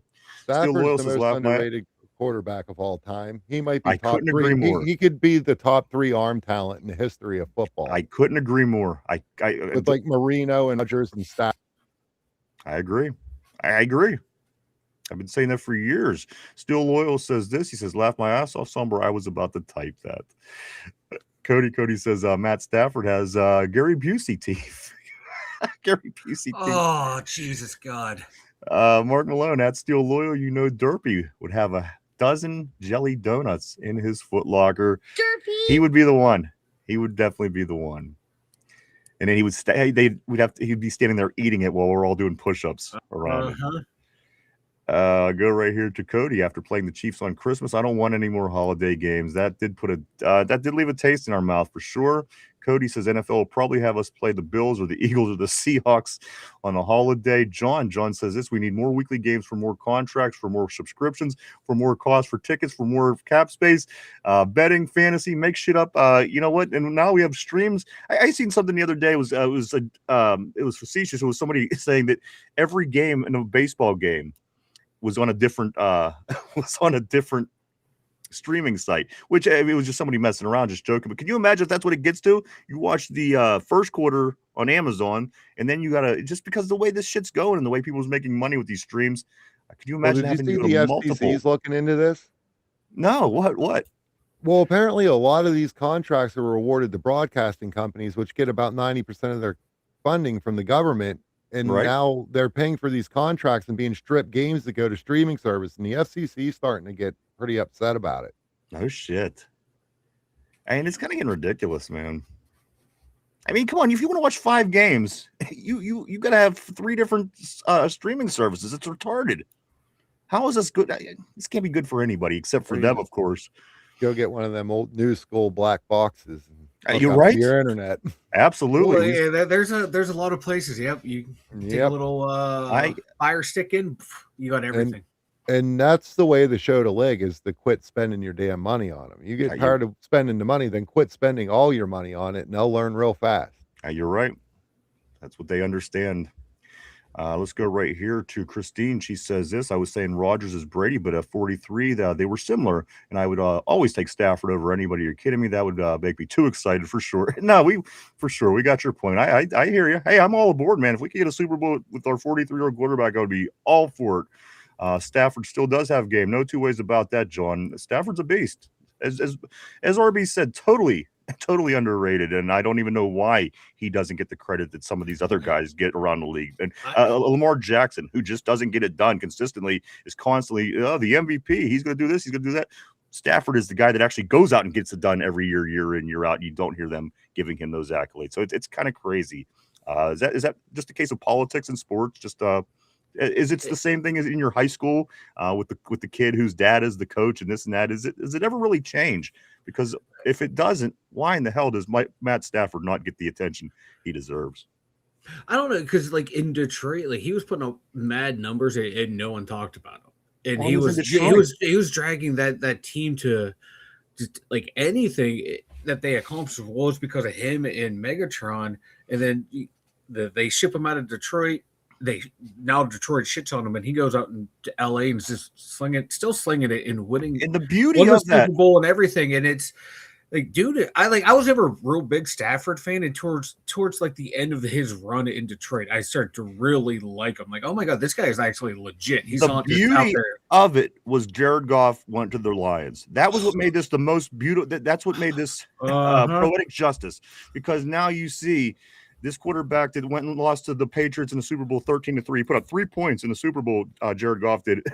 Now Stafford was in Detroit on a bad team, putting up numbers. Jared Goff was on a good team, not getting it done. So I think the justice was served. You got to see what talent these quarterbacks had when they went to where that was actually exposed. Yeah, RB. Well, Stafford also, if you look, the 3 most prolific receiver in NFL history has come off the arm of Matthew Stafford. Mm-hmm. Yeah, that's right. No coincidence. You look at a bum like Kenny Golladay, who got paid $35-45 million by the Giants and was out of league a year later. That was because it had nothing to do with Kenny Golladay. You're right.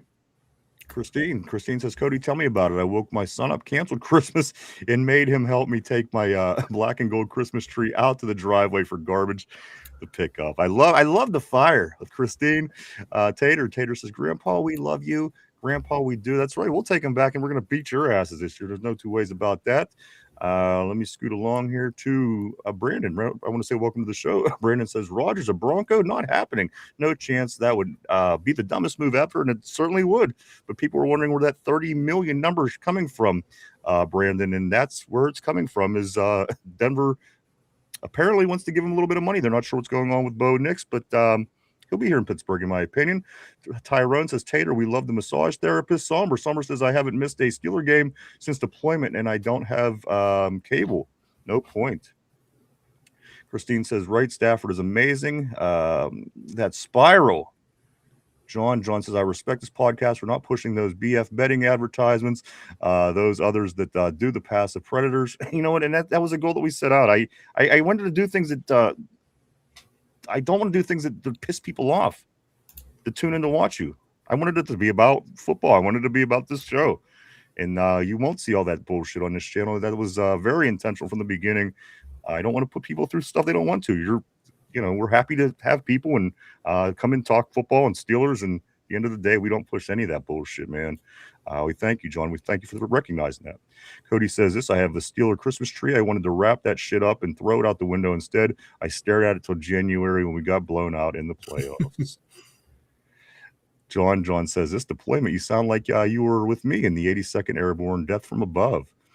Let me grab a couple more here, and we're going to get to the trivia question, guys. As it is about that time. Christine says this: it's so hard deciding when to put it up and take it down because you get so pissed you don't want to give up either. And or you could do it like Mike. You can leave it up all year. That way, it's beneficial all the time. You can always enjoy your Christmas tree. Hell yeah! You decorate it for every holiday. It's your everything tree. It's the everything tree. That gives me an idea. I might have to hang the mistletoe above my pants belt. Maybe my wife at the hand. I like it. See, RB, he's always got the good ideas. Tyrone says, Cody, it was your fault. Street Loyal says Deshaun Watson got to the parlor, told the lady to go a little harder. Looking back, he should have been smarter because now the Browns got a new starter.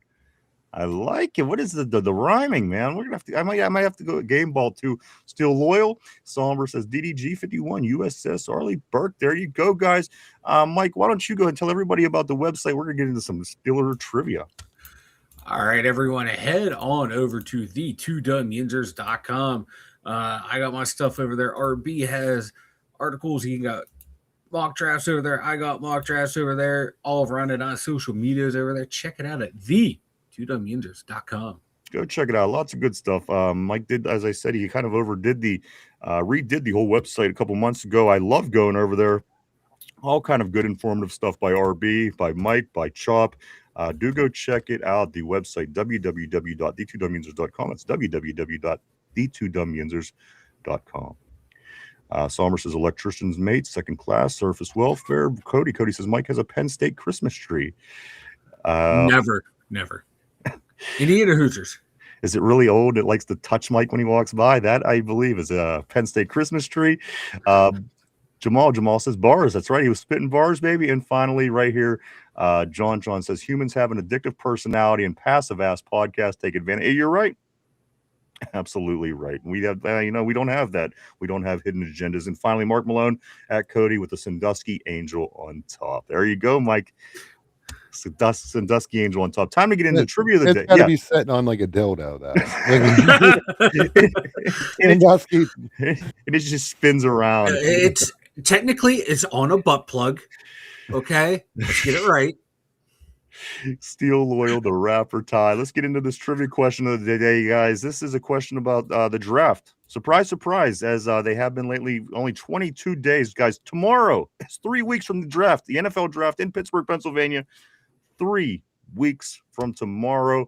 Mike, put on your thinking cap. RB, thinking cap. Everybody, here we go. Let's get into this trivia question of the day. The Steelers have 5 top 100 picks. They didn't have that many top 100 picks since what year? Let me read it again. The Steelers have 5 top 100 picks. 5 of their draft picks are going to be in the top 100 this year. They haven't had that many top 100 picks since what year? That's a lot. Keep that in mind if you're trying to understand the context of the question. 5 draft picks in the top 100 is what they have this year. What we're looking for is the last time they've had that many picks in the first 100 is the question, guys. Think about that. Take a moment. We're live 5 days a week right here, Monday through Friday, 11:30 a.m. to 2:30 p.m. every day right here on the Tube. On Tube. Steel Loyal, he says this. He says a little shout out to 8 Mile, of course. Christine, 74, probably 74. Ty is saying a hint. I could probably give you a hint. Let me grab also real quick. Tortilla saying 1988. Steel Loyal says laugh my ass off. I have to say the 70s. Somber says on the Tube.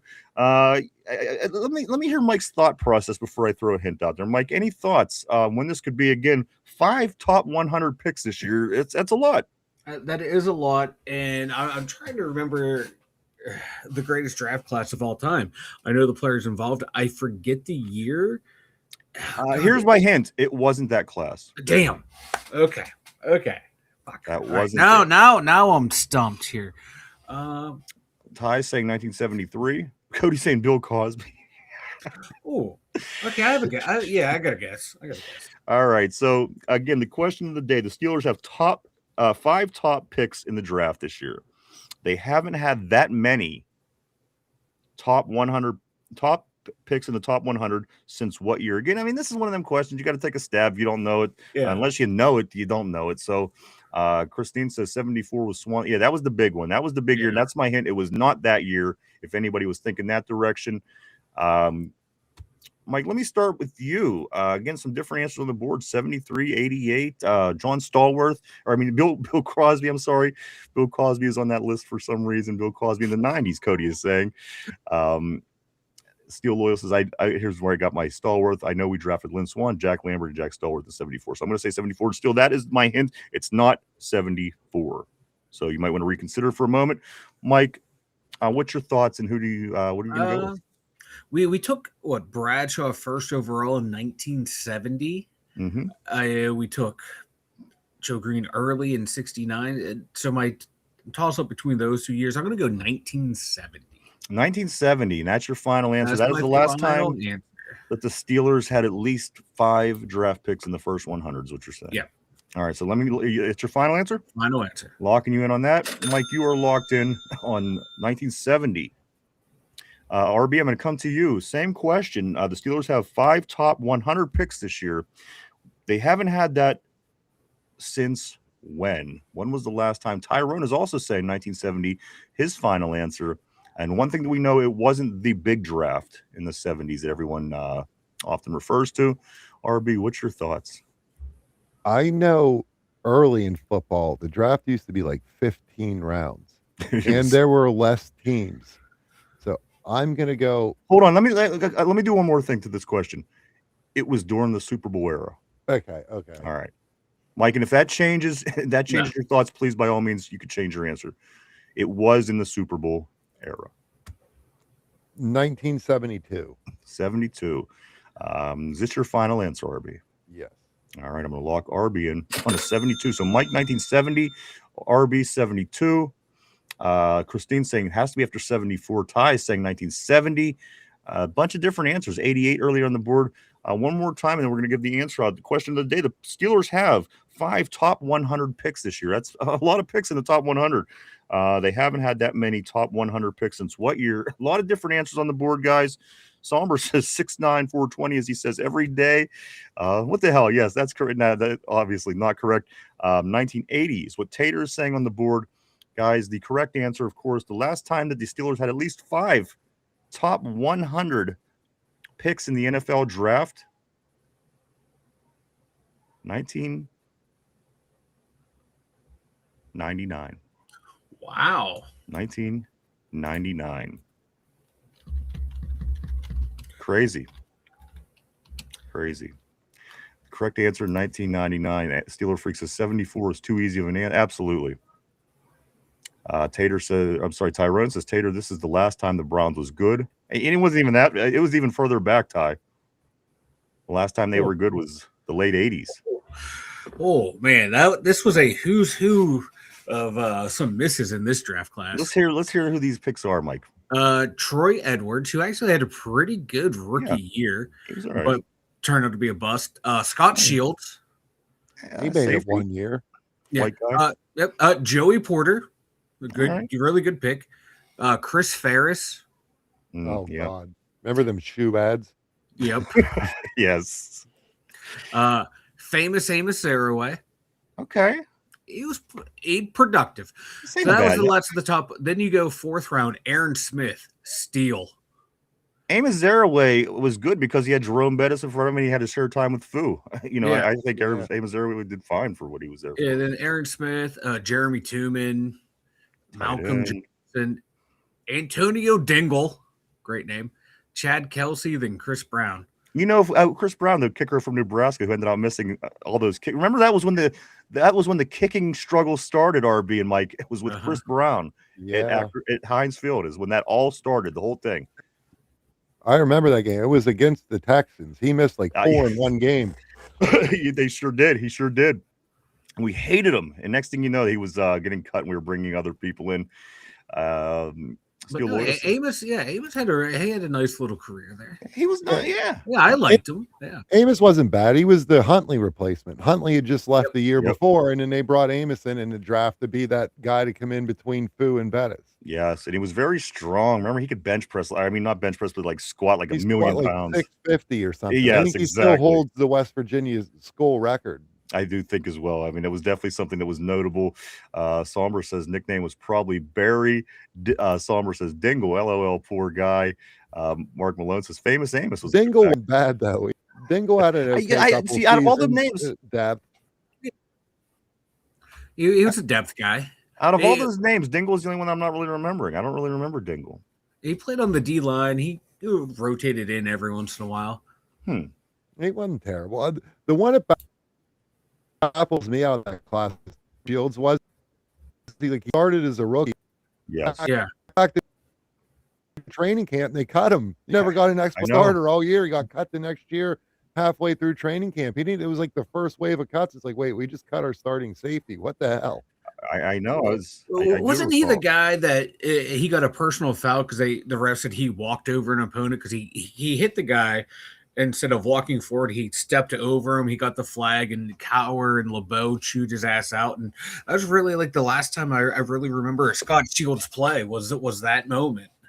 Yeah, Steel Loyal says that's Shields was like the Levon Kirkland of safeties. Like you look back and you're like, why the hell is the defensive lineman playing safety? And it was Scott Shields. Right. Yeah, he was fast and could hit. Yeah. Mark Malone says, I'm sorry, Still Loyal says that was the Joey Porter Sr. draft class. It was. Also, John says the rig is fixed. The effing quiz shit is rigged. I'm sorry. Ty says Aaron Smith was a monster. You know what? Aaron Smith, remember his head was so big when he had his helmet on? It looked like they stuck one of them 25-cent helmets you get out of the machine, and they pulled it down over his head like this because his head was always so freaking big and his helmet was so small. Because of his big ass head. And then he wore them small shoulder pads too. He wore like the kicker shoulder pads. Yes. Yes, absolutely.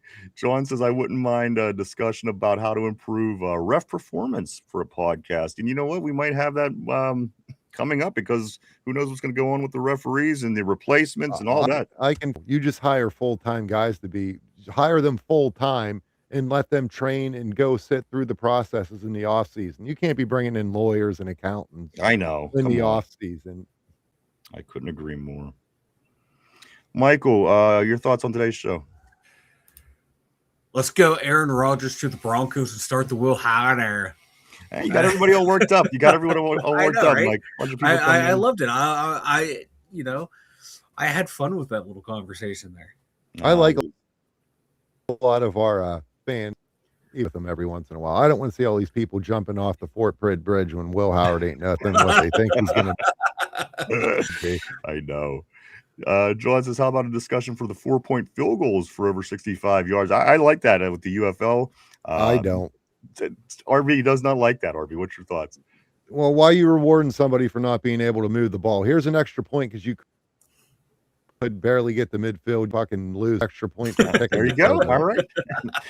I like it. Christine says, you know what, though? They didn't they trade to get that, though? They didn't have 5 in the top 100 going into 99 draft. I don't think. You know what? That's a good question, Christine. I would have to go back and look. But you know what? Christine seems very knowledgeable, and she may be right. Tyrone says this 99 and 23. The Porter gang, of course, Joey and Joey Jr. Still pretty early in Joey Jr.'s career, Mike. I think we're going to see some great things out of him moving forward. You know what? Yeah. Got them 5 picks because that's the year we lost Thigpen and the Eller. It was the same thing. We got all them comp picks from losing people. Was that what happened? I think that's what it was. It was Thigpen, Hastings, and somebody. Oh, that's all of our receivers, basically. Yeah, we lost basically all our receivers. Maybe it was the year before, but I think it was a comp pick situation. Okay. We got all that. Can very possibly be. A few things before we do get ready to wrap things up for the day. So much going on. And as I mentioned, Mike, even just being spring, you have so much Pittsburgh sports. A lot of people are always like, I can't wait till Steelers season. And that's the truth. You can't wait. Yeah. But we have the draft coming up, which is huge, which is 3 weeks from tomorrow. If you're going to the draft in 3 weeks from today, you're getting your shit together. You're getting ready to go for your big day. But on top of that, Mike, all kind of things are going on. You have the women's teams getting ready to start, talking about the Riveters, the soccer team, the Passion, our football team, our women's football team. I'm sorry. The Pittsburgh Riverhounds looking successful again, Mike. The Penguins getting ready to make a run. They move up and get a little bit better positioning for the playoffs. And the Pittsburgh Pirates hoping to have a little bit more success this year. So while you are enjoying all these sports, do stop and get yourself some Duquesne Pilsner to enjoy yourself, guys. Now available at Giant Eagle in 6 and 12 packs and wherever cases are sold. Duquesne Pilsner, our friends there, Mike, they go out of their way to make sure they include us in their promotions, and we couldn't thank them enough. So in return, all we're doing is saying, you know what? Stop by, grab some Duquesne Pilsner. Maybe you don't even drink. That's okay. Swing by their social media, hit the like button, hit the follow button, show them some love. They will definitely appreciate that. But Mike, always have Duquesne Pilsner here on tap in the studio. Delicious beer made right here in Pittsburgh, and it says right on the can, grab it, Duke. Grab a Duke. Also, I do want to say, what else do I want to say? I want to say this. I talked to you briefly about the social media of Duquesne Pilsner. Also, check us out, guys. If you want to keep up with the two Dum Yinzers are up to on a day-to-day basis, follow us anywhere from Facebook to X, formerly known as Twitter, Instagram, Threads, even TikTok. Keep up with what's going on with the two Dum Yinzers show anywhere. Also, if you haven't had a chance, do hit the like button down below. Hit the like, the sub, the share, even comment, if you will. It all helps in the algorithm, guys, and we do appreciate it all. Let me grab a couple more comments. I'll come around the horn, see what you guys have to say for the day, and then we're going to get ready to go and enjoy some nice weather. Again, I think it's going to be nice again today. It was beautiful outside yesterday in Western Pennsylvania. Let me start right here. I'm going to go right here. Ty says, should I get a Porter Senior jersey? Absolutely. More Porters, the better. You know what? If he was such a big part of winning that Super Bowl and Super Bowl 40, everybody talks about, Jerome being his last year. Everybody talks about Willie. Everybody talks about Randall L's trick plays, Hines Ward catching the ball, Ben Roethlisberger, in his second season. But at the end of the day, Joey Porter, if him in that defense doesn't do what they did to Peyton Manning in the second round in that, 21-18 win, we don't even get there. So Joey Porter Jr. will always get that respect from me. Cody says, get a Slade jersey. Somber says, you should. Ty, great job. We appreciate that, sir. As always, Ty. Steeler Freak says, Kirkland really had no neck at all. I love Kirkland as well. Of course, he's been on the show here with us before. Christine says, great show, y'all. Loved it. We appreciate you. Thank you so much, Christine. It was great having you on the show on the Terrible Board. Hope you come back. And we do know that you are a regular. You've made that known. Great seeing you on the board. You were very very smart. She knows her football. No two ways about that. Mark Malone says, if they're out, you can grab Polygamy Porter out of Park City, Utah. There you go. Ty says, this Christine, they live Monday through Friday around 12 o'clock. Also right here, Christine says, I have an AB, a Bettis, a Palomalo, and a Watt. Unfortunately, I'm stuck with the Sign Pickens jersey. I can't even give away now. A couple more here, guys. Let's grab John, a Steeler Freak, he says, RB, agree. Academy, then Zoom calls weekly to adjust and discuss with performance evaluation to cut them from the full-time roles. And finally, Christine says, you get a Slade jersey. Does it come with 5 free medical staff jerseys? Come on. We got to give her a game ball, that too. Was great. Somber says, Christine was big on Ty Simpson earlier, but I forgave her. And then one more I'm going to grab, guys. John says, I could see teams going backwards for 4 points. I said, yeah, right? That's a great point. Going backwards to get more points. I said discussions, not that I like or agree. Looking for filler time other than Rodgers. Gotcha on that, my friend. I'll tell you the one thing the UFL is doing that I kind of like. I think you could use it, but maybe toy with a little bit, is that you can't punt the ball after you cross the 50. I saw that. That's a new thing. What do you think about that? I could see, like, if you into the because you know how notorious Tomlin was from punting the ball. We're just going to punt it here. Right. And if they're trying to add action, you don't want to be starting teams off at the goal line. And you know what? That's what's fun about the UFL. It gives a league the opportunity to kind of mess with those things. It gives the NFL an opportunity to see how they play out. Because they're kind of, they're very involved compared to what the XFL was to the NFL back in the early 2000s, or even later on. It's almost, what's that? Research into, I just absolutely think the NFL should money that way and just use that as a feeder league. I mean, you got, like, and you know case example here, like Will Howard. Why couldn't we have thrown Will Howard into a UFL team last year and just said, "Hey, see what the Right. playing time." I couldn't agree more. I think that would be great. And again, I mean, they're basically the only league that doesn't have that. You could play in the G League in the NBA. They have, a plethora of levels in 30 baseball, hockey. levels of minor league baseball. Right. Hockey. I mean, they Same have with their hockey. different levels. Hockey's got like 8. It takes you about 19 years to get through the minors in hockey to get to the pros. So, I mean, why football doesn't have that? That's why I do like the UFL. It kind of gives you, and there is more connection, though. You do notice that RB than it was like back in the day. But back in the day, it was kind of a Yeah. joke. People didn't take Vince McMahon's XFL seriously. Now you do kind of see groups from both sides going across the line. I like that. Maybe, as you said, this could turn into something one day. Mark Malone says the USFL used to be somber. Laugh my ass off with Mike's kid making faces. Christine says I was never big on Ty Simpson. All I said was that I would prefer him over Howard, or if Rodgers retires, over trash like Murray, Tua, or Cousins, and over any other quarterback this year's draft. I definitely get that. RB, I'm going to come around to you, my man. Let's go around the horn before we do take off. Always great. I'm glad you was able to stop in today, my man. Final thoughts for the day. Anything in the news as far as your Steelers go that you want to comment about before we take off? I don't buy any of this Aaron Rodgers stuff, even though I from a credible, it's just fodder being thrown around the league by people trying to make stuff up on slow news time. I don't believe that at all. I'm going to sit down and try to watch a couple more receivers tonight, see if I can find somebody later, and I want to try a few defensive tackles. Sounds good. I know that RB's always on top of it. Mike, about you, man? Any comments about today, your Steelers, anything before we take off? I just want to piggyback on what you're saying. Like, I want the USFL to grow to where it can be a minor league system. Like you said, to get people like these young guys on the roster that are fringe guys more playing time to, develop for the next level. And it's, I mean, besides for college football, the NFL don't really have that, especially compared to what the other leagues have. Baseball with all their levels, hockey with all their levels, even the NBA with their G leagues and things like that. So I would love, I think it would be beneficial for everybody, for the players, for the league. I think just give it time. Money usually does make things happen. So we will see in the future about that. I do believe that's everything for today, guys. I want to say thank you, everybody, for coming and hanging out and checking us out today. We certainly appreciate each and every one of you. We truly, honestly do. We wouldn't do it without you guys. Thank you so much. I want to say thank you to everybody on the board. You guys always, and gals, always keep things interesting here on the show. I say it often. You are the lifeblood. We couldn't appreciate you any more than we do, guys. Thank you so much, everybody on the board. You roll. And then everybody else is maybe if you're listening, if you're watching, you're in the car, you're at home, in the gym, wherever you may be, at work. We thank you too, guys. We'll be back tomorrow at our regular time to get into all this and so much more as the buck goes. This game might be over already. I don't know what happened. Mike, if you want to try to pull it up real quick, just so I could just throw a score out there. Pirates, Reds, it was a 12:40 start. It's 3:30. That game could very well be over. Just throw that score out before we go. Pittsburgh Penguins back at it tomorrow as they travel to Tampa Bay to take on the Lightning. That's a 7:00 start.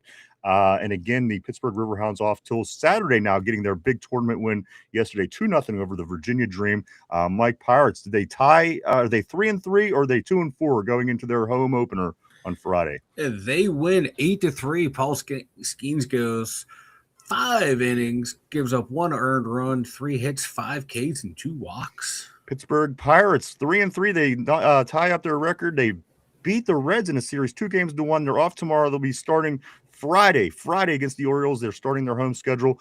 We'll be into so much, guys. Certainly as this draft is creeping closer tomorrow, it'll be just 21 days, 3 weeks from tomorrow will be the NFL draft. Let me just go real quick here on the screen. Christine Somber, my dislike of starting Howard made me crazy. Somber with Gents, take it easy. We appreciate you, sir. Thank you as well. Tortilla says cheeseburgers. And finally, John says no punt after the 50. Kinky. Guys, we thank you so much. Again, we'll be back tomorrow at our regular time. I hope everybody could join us then. Mike, I'm going to come to you. Speak now, forever hold your peace. Anything, my friend? RB, you good? No, I'm good. All right, guys, we thank you so much for RB, for Chop, for Derpy, for Finch, Mike, myself, the 2 Dum Yinzers. Everybody have a great hump day, and we'll see you tomorrow.